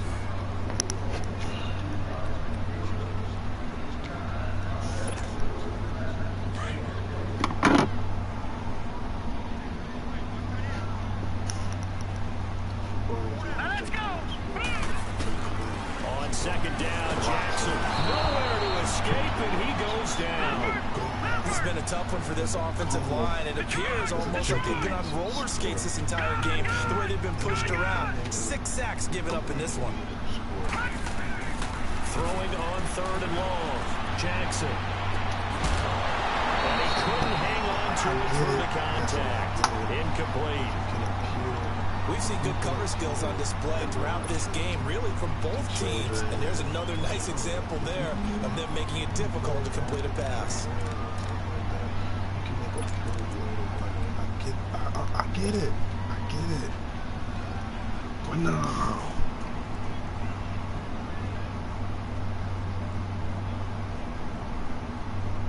Gotta be 4. We might get involved. And here's a big one now. Trying to hold this lead. They're going to go for it here on 4th down. They're going on 4th down. It's Jackson buying time to his left. Now he's going to let it go deep left side. And no, it's incomplete. Boy, it looked like he had it and dropped it. And the Charger defense stands tall and they get the football back. So Rivers will lead the Chargers up 1st and 10 at their own 42. A 1st down throw here for Rivers. And they drop it for a loss, but penalty markers are on the field. Let's see about the call. Well, when you're leading in the 4th quarter, that's not the penalty you want. Not at all, and now your discipline comes into question. Having poise this stage of the game, you can't have those kind of plays. Rivers on 1st down. Nowhere to escape, and he goes down. Tim Williams in there to get him again. The 3rd time he sacked him here tonight. This offensive line flat out cannot handle this pass rush. We've seen it demonstrated time and time again to the tune of 7 sacks in this game thus far. Now a 2nd down throw for Rivers. Okay. Tim Williams in there again. My goodness, that is now his 4th sack tonight. So it's 3rd and long for the Chargers and Rivers after the sack.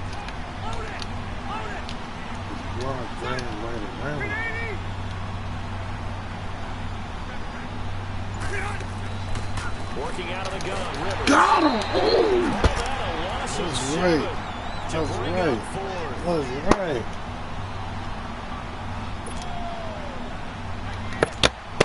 Here's Donnie That's Jones right, now. boy. His block ran a circle around that bitch.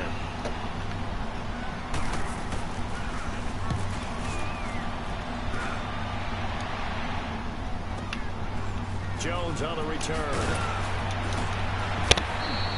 A 46-yard boot, but just 36 following a pretty decent return of 10 yards. And the Ravens, they'll take over. Now the Baltimore offense heading back out onto the field. And this offense last time turned it over, went for it on 4th, didn't get it. They're lucky, though, because no points against the team on the board, but we'll see how they respond. Yeah, they've got to get a lot of credit to their defensive teammates, don't they? They had their backs on that last series, and because they did so, that allows the coach to still stay aggressive on offense and maybe go for it again in a similar situation. I was going to say maybe makes that offense feel good, but when you know you've got a defense making stands like that.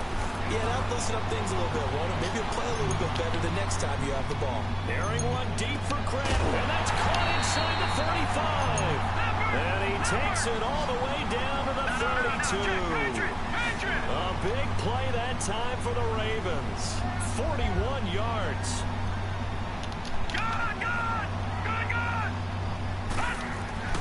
Jackson Jackson on first down. And the Chargers rush is going to get there. Down he goes. Kyle Emanuel in there to drop him the 7th time tonight. He's gone down. On second down, here's Jackson. He's going to rifle one deep left side. And this is caught. Touchdown, Baltimore. His second touchdown of the night. And the Ravens will add on to their lead. A sensational one-handed grab in the end zone for the score. Looked like you at the Davis Turkey Bowl every year in the backyard in Orlando, Florida. Oh, you're so kind. That's definitely in my mind. But how about this? They always tell guys going after the ball, the receivers especially, you got to have a single-minded obsession to go get it. How about going up with a single hand and making that happen? I don't know if it gets much better than what we just saw there.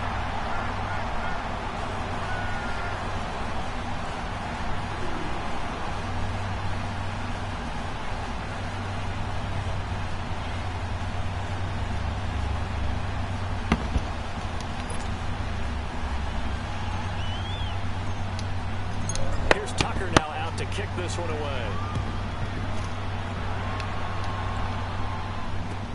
This will be taken to the back of the end zone. And he'll take it out past the 25 to the 26-yard line. And now out on the field, here comes Los Angeles. And with this deficit, you can't have too many more drives like the last drive where you had to punt it away. You know what I would tell my offense right here? The punter doesn't exist, guys. He doesn't even exist. He's not a team anymore. I just cut him, all right? So you've got to go out and create some offense for us here and give us some points. No way does that guy get on the field in this drive. Poor punter. Yeah, it wasn't his fault. But, hey, listen, there's got to be casualties at times. We're trying to win a game. Time for a break.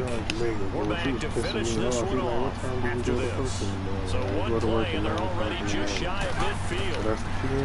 To throw is Rivers. Got a man over the middle. It's Williams. 5 yards on the catch there. Brings up second down. Now the Chargers hustling, trying to get up and get set. Rivers now on second down. Dancing to his left.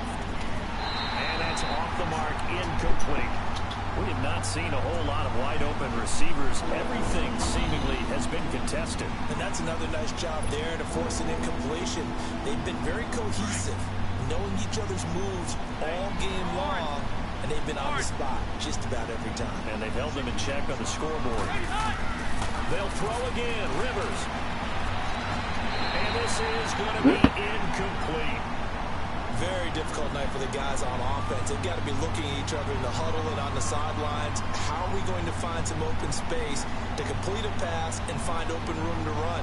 This defense all night long has squeezed down the passing lanes, made plays on the football. It's really been a thing of beauty for them. He's got to figure all day long prepping for the game. They had to have talked about it again and again. Squeeze passing lanes and we'll be in great shape.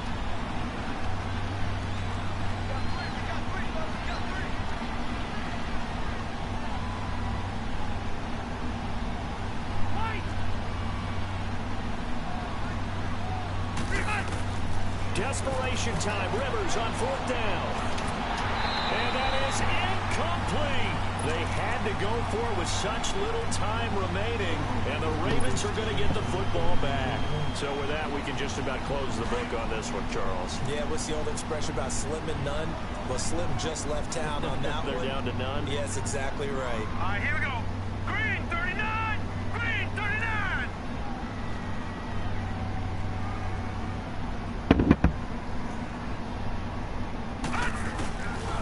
They'll begin the drive with Collins. And able to push his way forward here for a good little gain. Now the Chargers are going to look up here and signal for a timeout, as they'll talk things over prior to this upcoming second down play.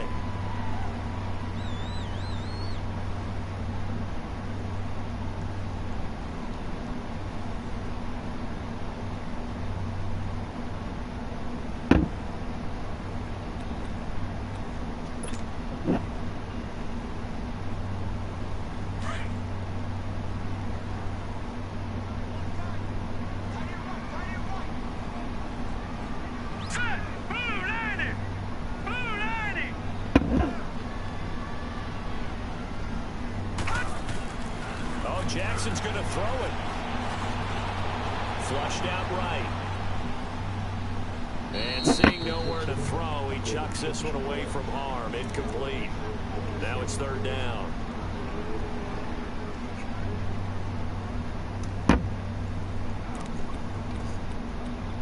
Please leave your message for 91299.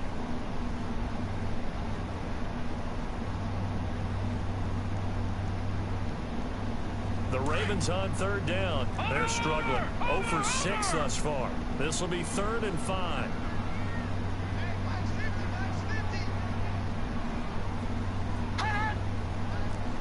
Back 99 Philly, here we go. Detroit. Jackson now. He gets it to Brown. Complete. A big gain of 31 on 3rd down. There's obviously nothing shy about the guys dialing up offense here. They take a shot on 3rd down, and boy, did they get rewarded, even though there was good defense on the play. Here's a 1st down run with Collins. And now they're inside the 10 as he's brought down at the 9. Give him 10 yards on the pickup, and it'll be 2nd and very short. Any explosive run, you can almost feel the ground shaking, and that's from the offensive linemen creating space for their runners. I had an coach tell me before, they always told his runners, run around the offensive line in pregame. Get used to the ground shaking so you don't trip and fall when it happens in a game. Well, they probably don't need to run a play here, but you wonder if they're going to be able to resist on 1st and goal. Now Jackson. Under pressure, down he goes. Sacked at the 10. Well, that was point counterpoint, wasn't it? They decided to throw for it on 1st and goal. Instead, the defense counters with pressure, and the defense wins, getting a big sack. And Charles, I think when the schedule comes out, all teams, no matter where they're predicted to finish, talk about protecting your home turf. They were able to do that here in this one. Similar to a tennis match, right? Not letting them break your serve. That way you hold on to it. They got it done, and they feel very good about that victory.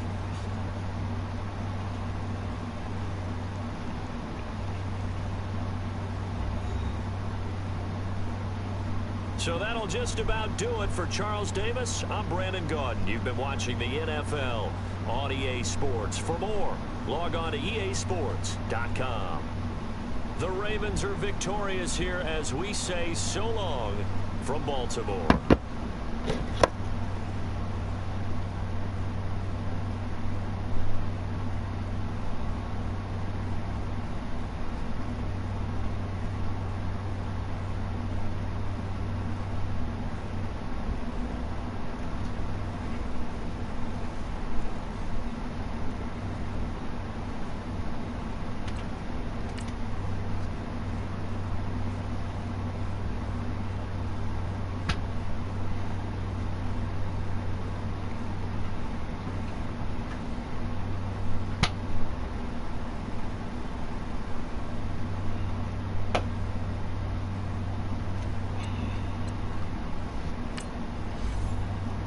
And it should be the other way.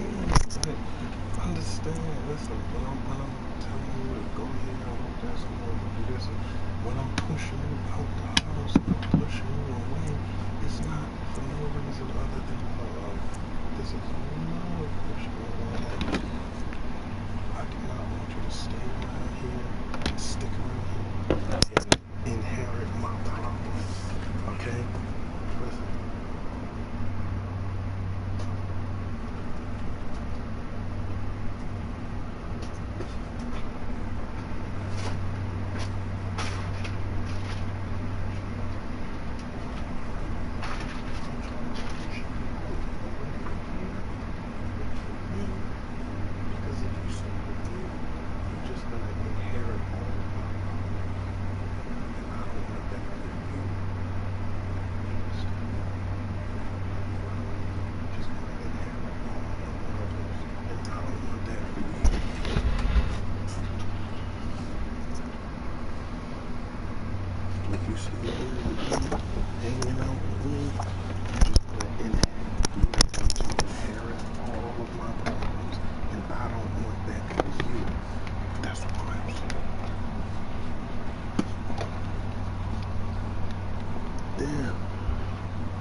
white people, they crazy in love with Eminem. Like, for real, white people are beginning.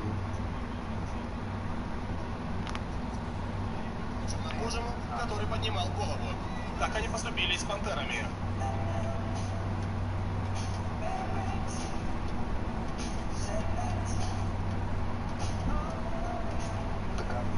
Правительство устроило облавы во всех домах пантер, особенно у тех, кто, по их мнению, мог быть наиболее опасен как оратор.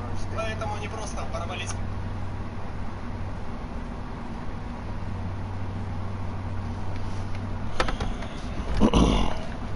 I mean, everybody that's associated with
yeah, man, definitely do that for you.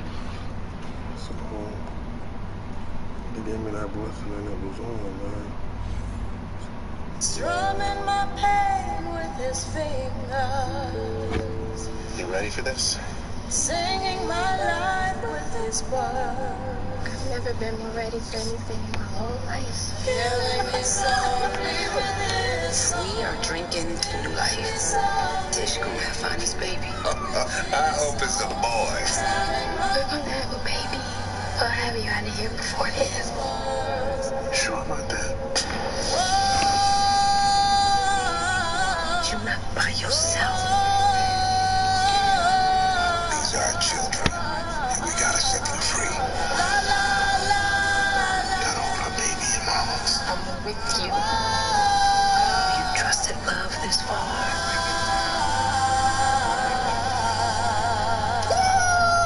Trusted all the way. The National Football League takes us to the City of Angels, Los Angeles, California. The City of Angels showing it can be loud and raucous. This was the scene a moment ago as the home squad emerged from the tunnel. They're ready for football. And Residents do battle with the Cincinnati Bengals.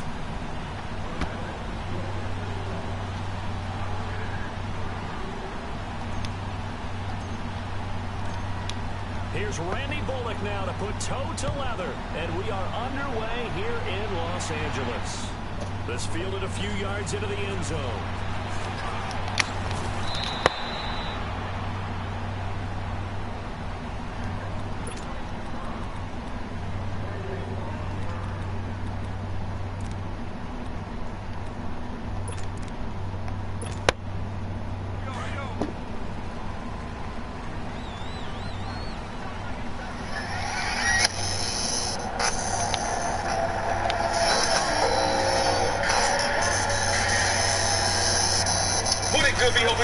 It's your boy N-O-R-E. What up, it's DJ EFN. And it's Street Chance motherfucking happy hour. Make some noise! 7 yards on the pickup there, and it'll leave him with a 2nd and 3. A nice run here early on. It does take a great play call to realize you want want to establish a guy of his caliber who runs like this early because they'll pay dividends as the game progresses. They have the story, the making of the song. So if you guys don't know who I'm talking about right now, when you think of Missy Elliott, you think of Aaliyah, you think of Genuine, you think of there's so many different artists who took artists and made them great from the sounds of his thing. I heard that he used to make beats through beatbox. I heard he has so many people's careers in his hands. He's come from Virginia. He has stayed in his time relevant well over 20 years. And been kicking people's ass and staying here doing what the fuck he gotta do. In case you don't know who the fuck I'm talking about, we talking about Timbaland. Make some noise!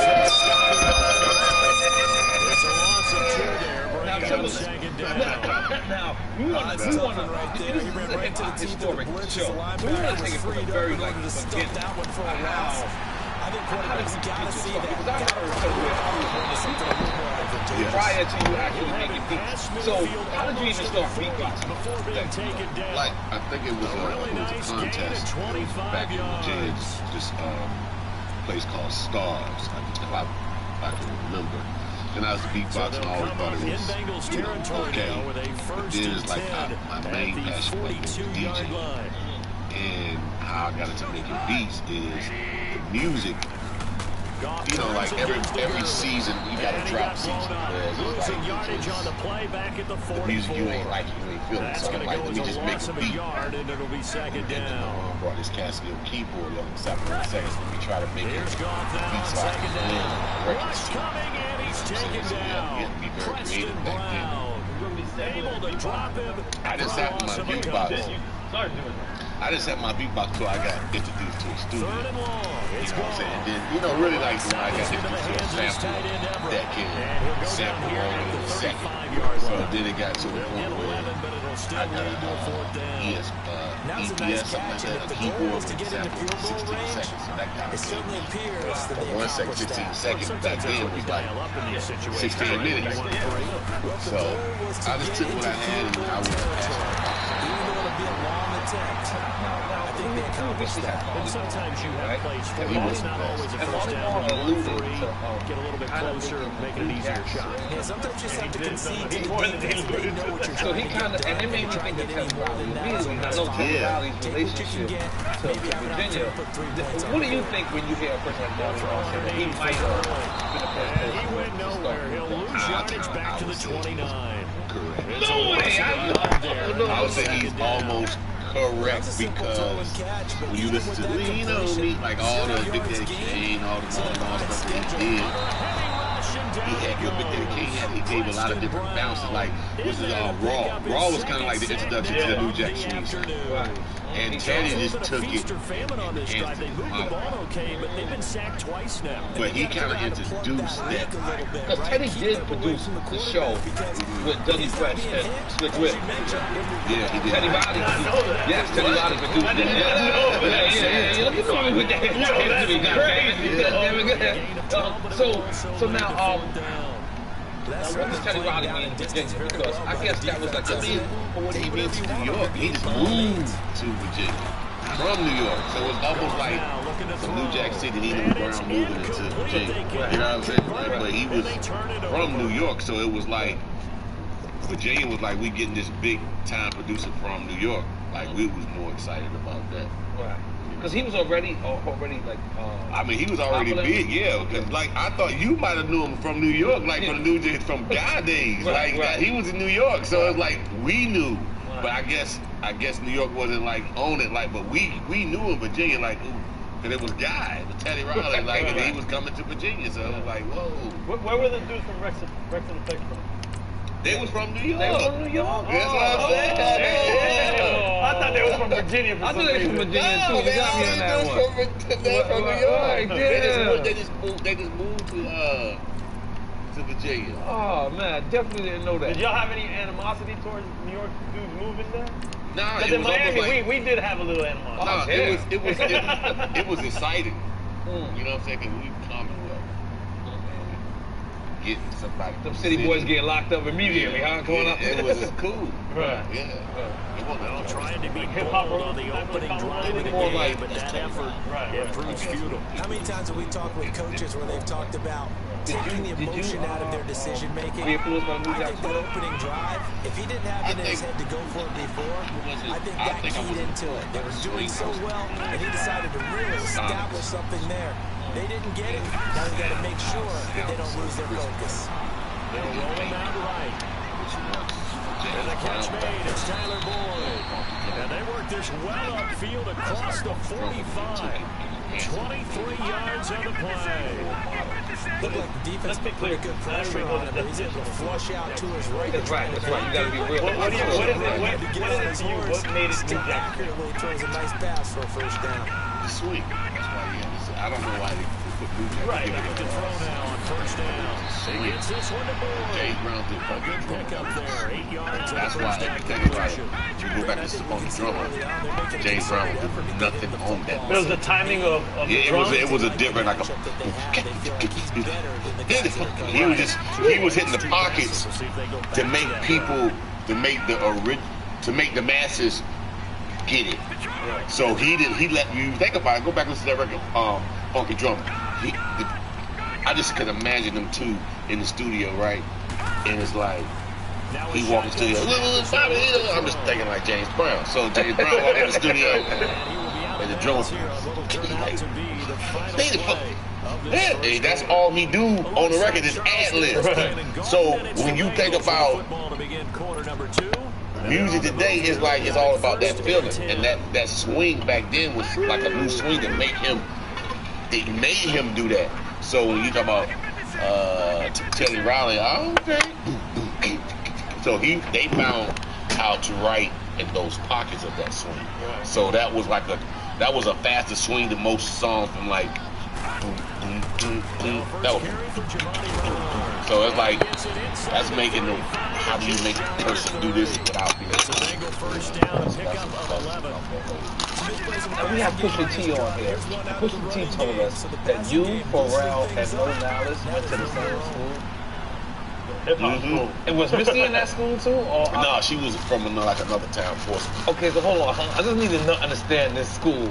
And were y'all in the same class? No. It was like, it's just, I think it's just like anything of today. Now when I look back and I look at music of today, I'm like, man, it's the same way. Right. And you don't see it until you get older. Right. And you be like, it's no different, God put people together with the same kind of brilliant mind. You connect. It's like y'all two connect. He's from New York, you from Miami. And people are gonna be like, there's gonna be some other kids that be like, how the pretty? You be like, damn, it's just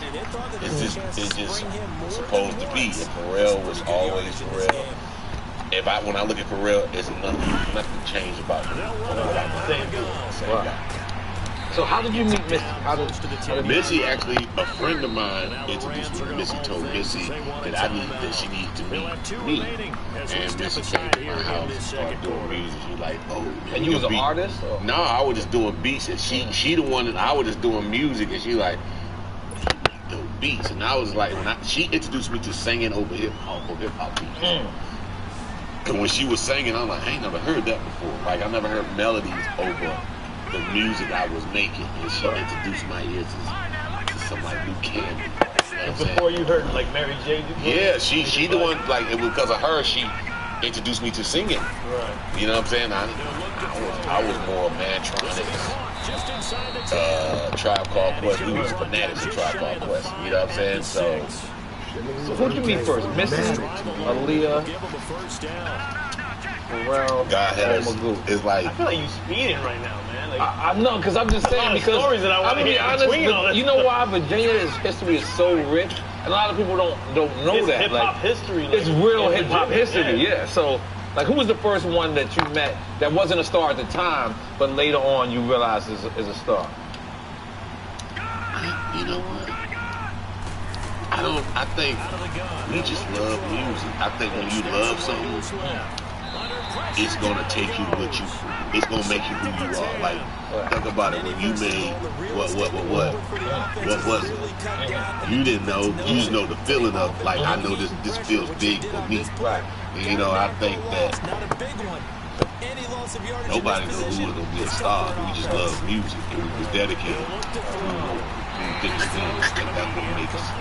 And then music, once you love it, it'll determine where your place should be in it. You know what I'm saying? I felt like Virginia connected all of us, and we were the chosen ones out of that batch of probably that Commonwealth area. I look at it like lottery ticket. You know what I'm saying? Who's gonna be the lottery person? You know what I'm saying? And Virginia was a part of history. It was someplace that people never expected.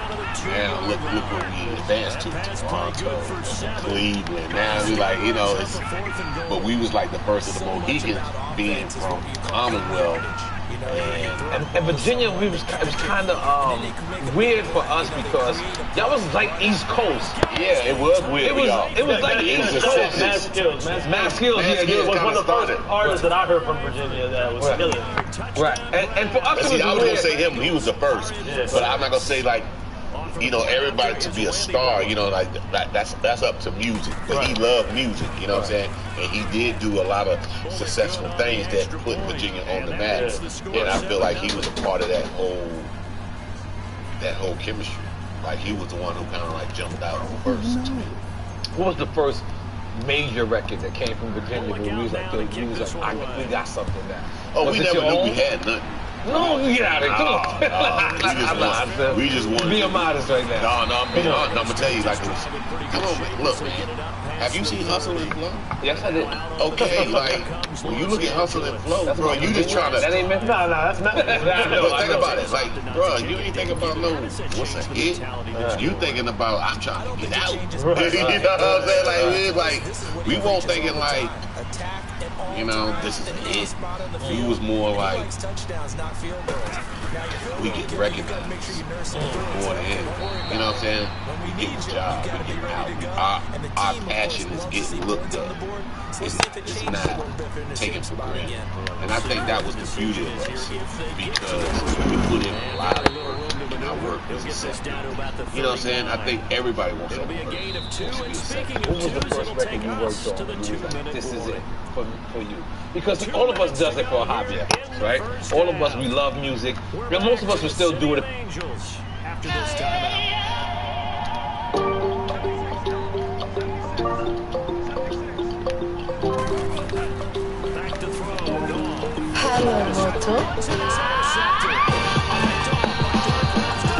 If we wasn't getting paid or not, but we wouldn't do it as much as we would. But what was the first record when you did? You was like, this is it. I'm done. I'm gonna bury myself with this, and I'm always trying to outdo myself. Okay. I'm trying to say, I feel like I'm just beginning because you ain't haven't made that record yet. And I feel that you're right. The reason I feel like that, I watched the Quincy Jones documentary twice. I ain't watching that. Go ahead. I'm nowhere near close. He said his second life was at 45 or something like that. I'm nowhere near close. But the thing is, we look at the time change. So I look at what I've done in the past. It was like my first Harry Potter.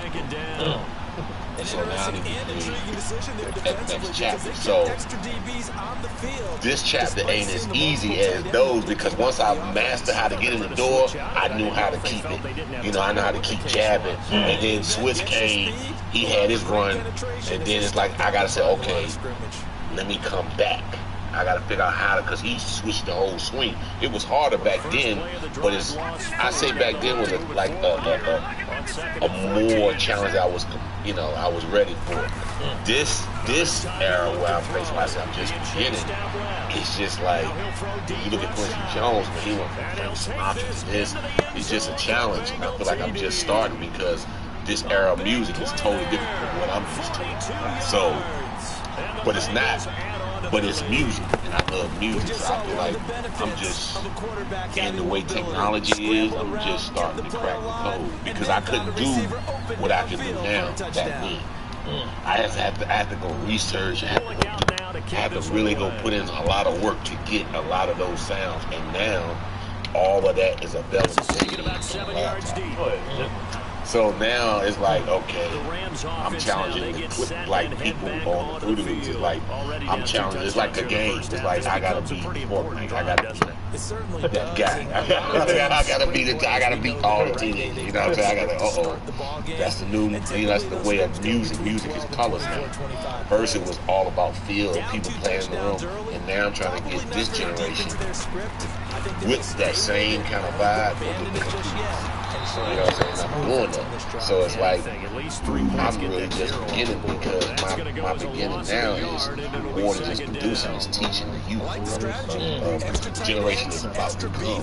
Like, okay, this is what we got to make music with. I don't, playing with everybody. You know how we do get a person to play, but now it's like kids making sample packs, and it's like, okay, well, let's do it together. And so they never been introduced to that. So it's like taking.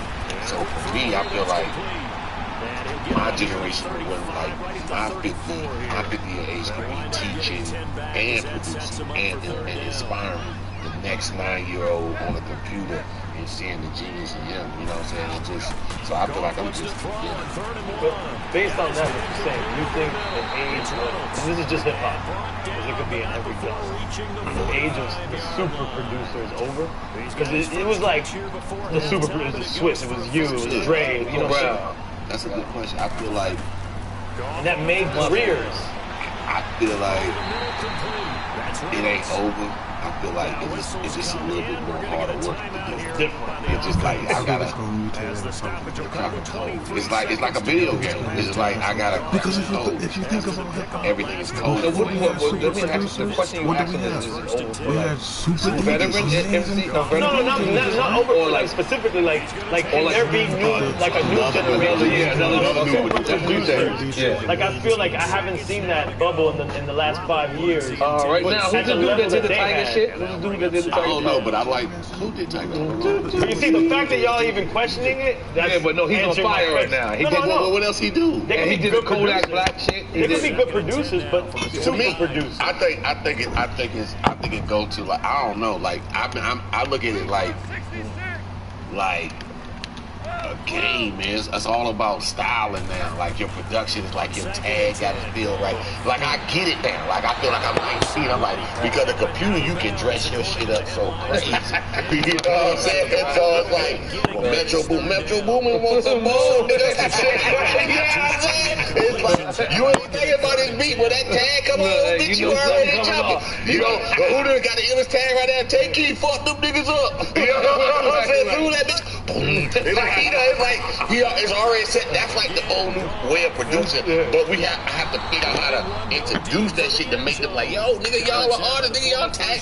Do you know, like when you did that London on the track, like nigga, y'all gotta stand proud with that shit like that. And I feel like that's the way of us really kind of identifying who's that next super producer. And then we gotta say, okay, now you gotta go put that same tag on Ariana Grande. And make me feel like, you know what I'm saying? And that's where the trick come in. You know what I'm saying? Yeah, do that. So it's like, you know, you just take somebody like a coach, which it should be me or a Pharrell or a Kanye, just like, all right, now Murder, do this like Murder on a beat. It's like he picked the right tone for when the 808 drop, it just feels right. So it's like you don't go by and be like, it's a different way of judging producers. You know what I'm saying? It's like you can kind of like package your shit. So who's the first producer that reached out to you other than your camp? You know you had worked inside your camp. You had Genuine, you had the Aaliyah. Who was the first person that outside your camp that was huge? He was like, get the fuck out of here. Jay-Z. Jay-Z? Oh, I think you say Michael Jackson. I said Jay-Z at a party. He was like, yo, I want to work with you. And the first song we did was G the What, and I did this beat. And he was like, they have to be someone of that ilk. He spit the rap mid, motherfucker want that note. I said, so I put my headphones on, and I said, he's like, you done? See, back then, when we were clicking, on the computer, it was me actually playing and feeling. So I was playing it, and then he was like, You done? 5 minutes. You know, that was because, you know, it's a keyboard, so you like, damn.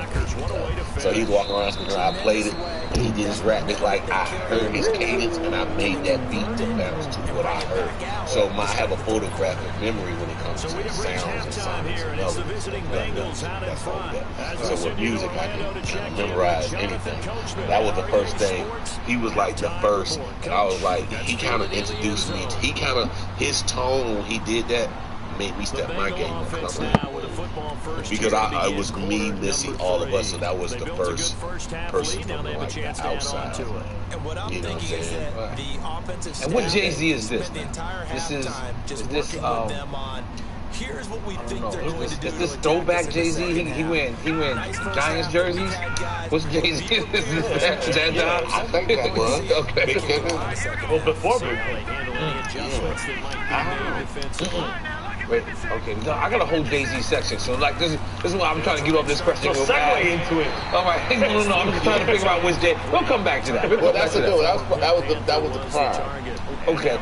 So when you got this call from Justin Timberlake, right? 8 for 10. I think he'll take 80%. He was 15. So it's not like, you know what I'm saying, like, 15 years old. Yeah, it was like 15. So it's like he was 15, and their people reached out, and he's like, yo, I like your music, man. And like, he was like, and then because I had heard that Justin had fell out with Pharrell or something like that. Nobody never falls out. I just think that or Jive Records or some shit. I just think that, you know, in life, you know, as we go back and look at it, it's just sometimes this understanding is all business can be just misconstrued or misinterpreted. So that's all I think that happened on that moment. It wasn't like he wasn't not using really. He was always working. Well, he was 15, but he was down with he was with NSYNC, but he was like breaking. He was breaking. That was a huge boy. Man, how old was he when he did that? Yeah, he was. That's from the Mickey Mouse Club. Yeah, word. So he's not Justin, you saying. That's what you're trying to establish the point. Like, yeah, so he didn't, it's not like the same, you know, like when we got in the room, when we did Primary River and all those things. We thought he was black. You fucked us up for a minute. He was like, who is this black dude? No. I think and then we realized that's the dude from the Mickey Mouse Club. Holy moly. No. I don't think it was me. I'm not going to take the credit for me introducing that y'all think he was black. He had soul. No, it was the song that he put out with NSYNC. That, no, whatever. No. And I was like, who the fuck is this? And that's when they got everybody's attention. And it was him. Right. He was like the first, like, other than Color Me Bad. Remember Color Me Bad? Girl, I wanna search you up. They had like 8 months before we knew. That was a new Jackson. It was like, holy moly, these dudes ain't white. And Justin was the new version of that. I mean, it was evolution. Like music evolved. It couldn't be just one thing. Dope Bars was dope bars. Yeah, like he was dope. And sometimes, you know, God aligned things the way it should be aligned. You know, we brothers and we got chemistry. We just got chemistry. You know, like chemistry can only be. A lot of credit to the offensive lineman. Yeah, when you watch How them can I say it? Chemistry can only be not. they really created great space. You can tell when the person if we out of sync. Right. Meaning, like, if I got stuff going on in my life, he got stuff going on. Like, we love music, but the music ain't gonna come out right. You get what I'm saying? Because I think when we go in that studio, we be aligned. Like everything that's on our outside is on the outside. Everything when we see each other, me and Justin see each other is put our foot on niggas' throats. You know, let's put our foot on their throats. You know, just let's let's just make this crazy music. What was your favorite studio session? The studio, man. Like, how you asking me this question? I'm just saying, what's your favorite studio back then? Like, come on, bro. Like, his factory on 54. Come on, man. It was just, it was just a matter of just going to the studio. Right, that's true. You know what I'm saying? Because people will come in. What was that studio y'all had in Virginia? And all of y'all Master Sound? I think so. Yeah. All of y'all, I'll be in there like, yo, what the fuck? Everybody would be in there, like in Virginia. But that's the point. So you can't say back then, our studio sessions meant something. Because they was adventurous. Like, you don't know, you know what I'm saying? You know, it was wild, man. Our studio session was, you know, back then it was like the studio, it wasn't like what's a favorite studio session. It was more like we going to the studio. And people were studio hop like it was a club. Like I remember used to go to, what's the studio Jay had, and Beanie was all everybody. Baseline. And everybody like it'd be like that was the whole. Hip Factory was like that too. Yeah, 54. Oh, Hip Factory was crazy. Hip Factory in Manhattan. I'm talking Miami. Yeah, it was Criteria. It wasn't Hip Factory back then. Yeah, they had Sony on 66th Street. Yep.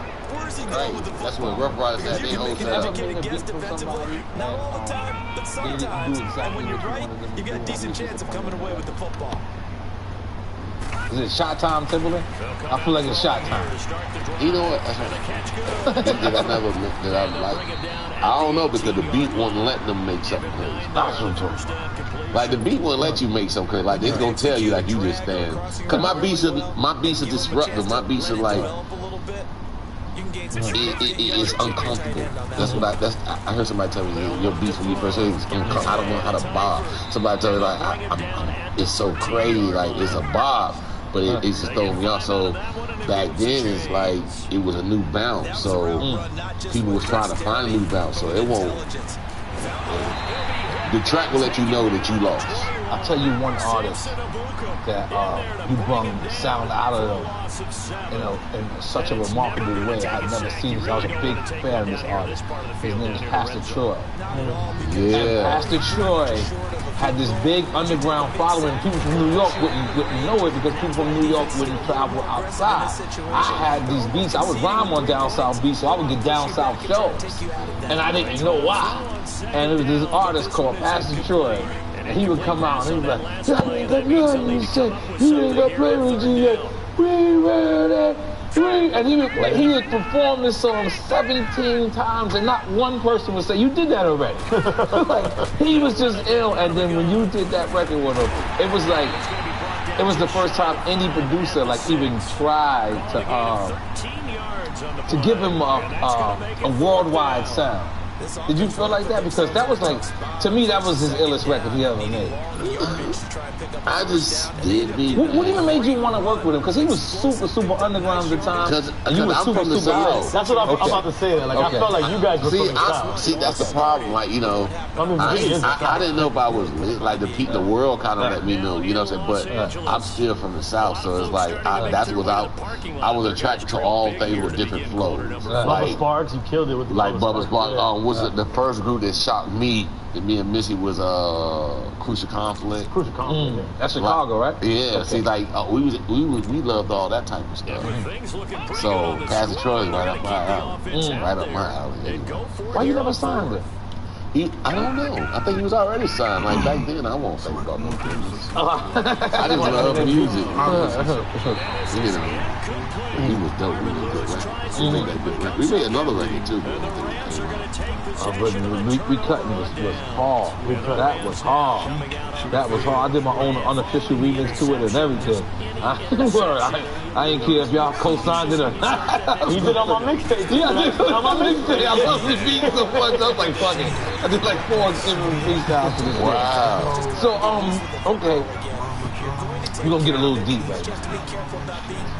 Your relationship. I got you.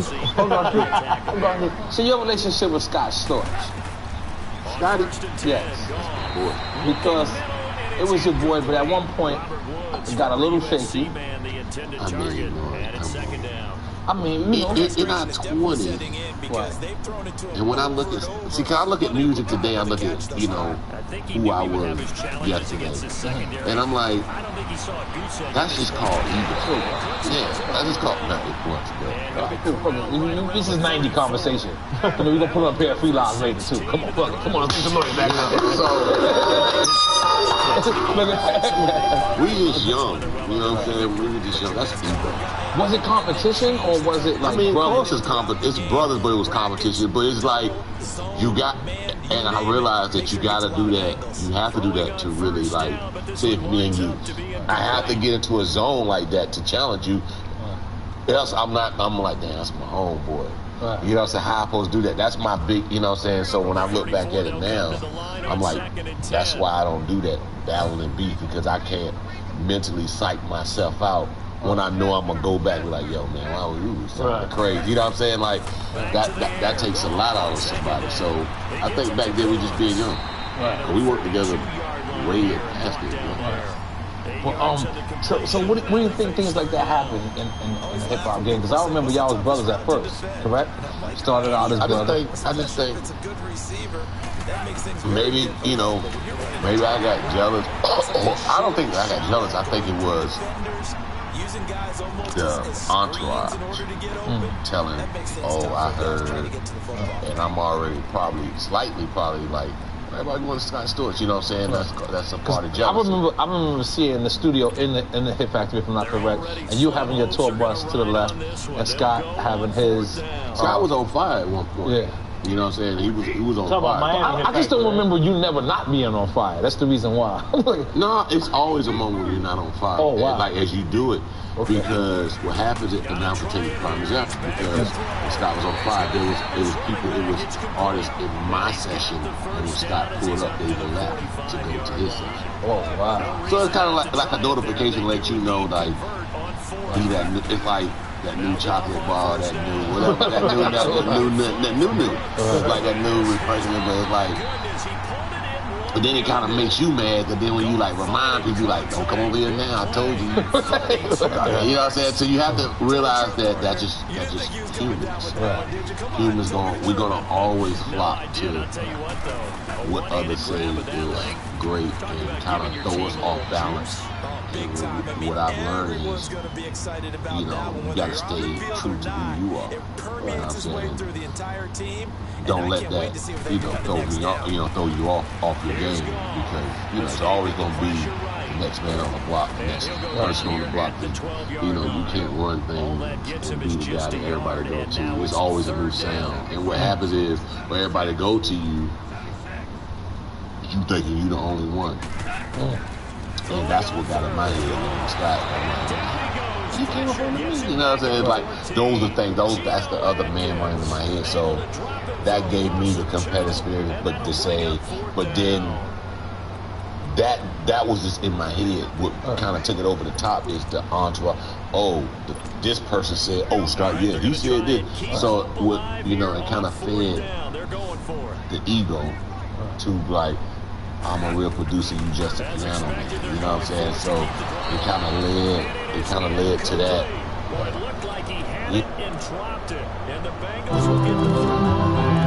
So they finally get their first trip to the red zone in an Andrew Miller. That's what we're focused on, because you teed it up really well. Finally get to the red zone. So it's got to be a little bit of frustration because they haven't moved the ball as well. You know, because I already had that other demon in my head about, you know, so all you need is that push over the ears to make you be like, oh, that's it. But you really don't. We're young, so I'm not trying to research and be like, wait a minute, this is my man. Like, I might be tripping on it. You know what I'm saying? Like, let me go get some. While I'm listening to somebody else, he say, she say. Like, I ain't get to the game to listen to he say, she say. But what's the history there, though? Because I didn't even know that he came up under you in a sense. Like, I know he used to mess with the Roots and all that. I met him like Dr. Dre, kind of like introduced. I'm about to say Dr. Dre is the big homie. Yeah, he's like Jedi, Obi-Wan Kenobi.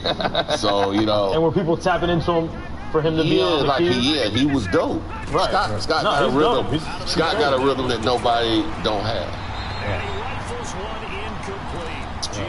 Scott got to attack a beat totally different from anybody else around the time. His soul and his body, he will go down. When I watch the Quincy Jones special, he's one of those white guys that's gonna go down one of the old dudes. And I'm like, wow, because Quincy had a lot of white dudes that were some bad white Ron Templeton. He was one of the illest. And so when you look at Scott Storch, he can go down as one of the illest. And so that's just a matter of ego. But we really, yeah, I knew that. It was one of the things that fixed our relationship was seeing how bad he went as far as the drugs go. You know, he's been on here. He's talked about it on here on the very show. So it's not. I mean, I didn't know. I know the drug, but like he was living life, so I wasn't even thinking about that. I was thinking like, why they going to Scott Storch? You know what I'm saying? Like I'm the man. You know what I'm saying? I ain't thinking about what he's doing. That fixed the relationship. I think just because of who I am as a person and who he is, that's not us. You know what I'm saying? All we did is a matter of just talking, and all we did was just talk, and we was cool. Right. So now, speaking of one thing I always see about you is you always give that. Like, no matter what, I'm talking about the hider, you know. Ain't nobody better than Dr. Dre.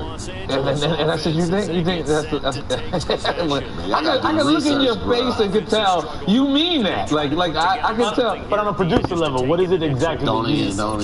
People be trying to be. I be like, Doc, don't you do it? That's like you can't put. Like you battle switch. Would you battle Obi-Wan Kenobi. But there's different levels of why Dre is dope. I'm still trying to. I just know he's just super dope. And some things I still be studying. I be trying to be like, yo. I be like, damn, how you get that kick to sound like that? You know what I'm saying? Like, damn, man, like he still amazes me, and he do it so. It's like we are alike in a lot of ways. Like we like to be home. You know what I'm saying? And listen to music. We don't go out. It's like he the best. Like it's like people. I think people with similar personalities be attracted and be more amused by someone like themselves. So the first day you met Dr. Dre, first time you met Dr. Dre, let's take it from you. Mr. Lee, pop that bar. First day. And describe the situation. Like how does that happen? You know what? He called you or he called him? I don't even know. I just thank God that he invited me into his presence. And you on Interscope too at the time. Yeah, but see, here go being young, and then it's like I couldn't even talk about then because I didn't know how to digest it then. You know what I'm saying? And now when I look back at it, I'm like, yo, I was getting Dr. Dre. You know what I'm saying? You don't realize that you like, I made it. I'm that nigga. So you ain't looking like, you know, I'm right here with you. I'm in the president's seat too. So you know what I'm saying? You're not looking at it like, but I still was amazed. Like, I just know how to take it in. Now I know how to take it in.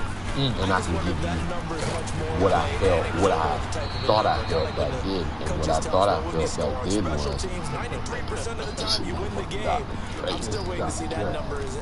like Dr. Dre is my Quincy Jones. Like, because when I talk Quincy Jones, I always say people just be like, man, like Jay, like be that Quincy Jones, and I get why Jay said, you know, produce for me and B, make us, you know, give us that, you know, give us. That's what Jay saying. Like Jay, like be the young Quincy, like he used to try to preach that to me all the time. Right. And being a young Quincy is making smart moves. Like when you got a beautiful record, you got to know where to place that beautiful record. Not be stubborn and caught in your ways and be like, oh, that's my record. You got to, Quincy Jones know how to place beautiful music with beautiful people. And Dr. Dre was the god of rap. I didn't say that. No. When he touched rap, he made rap sound clean. He made it sound so clean. He actually mixed. Yeah, and it was like, and you know what? He did not brag about it. He did not talk about it. Other people talk. So to hear a word from Dr. Dre, people are like, he's about to speak. And that's how I was. Because I want to know, like, yo, how you mix that drum? How you get them drums down? So obviously he's a fan of NWA. All right, obviously. Yeah, that goes without saying. So now listen. So now look, on NWA, there's a line where Eazy-E says, "Ice Cube writes the rhymes that I say, point blank, straight out, Riversley says it, admits to it." That was then.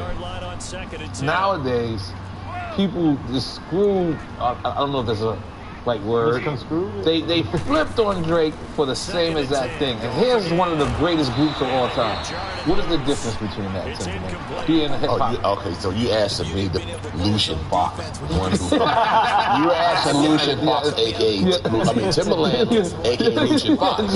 So you asked the guy who provides these superstars with their superpowers. Because I'm a beat maker. We've heard that. So, okay.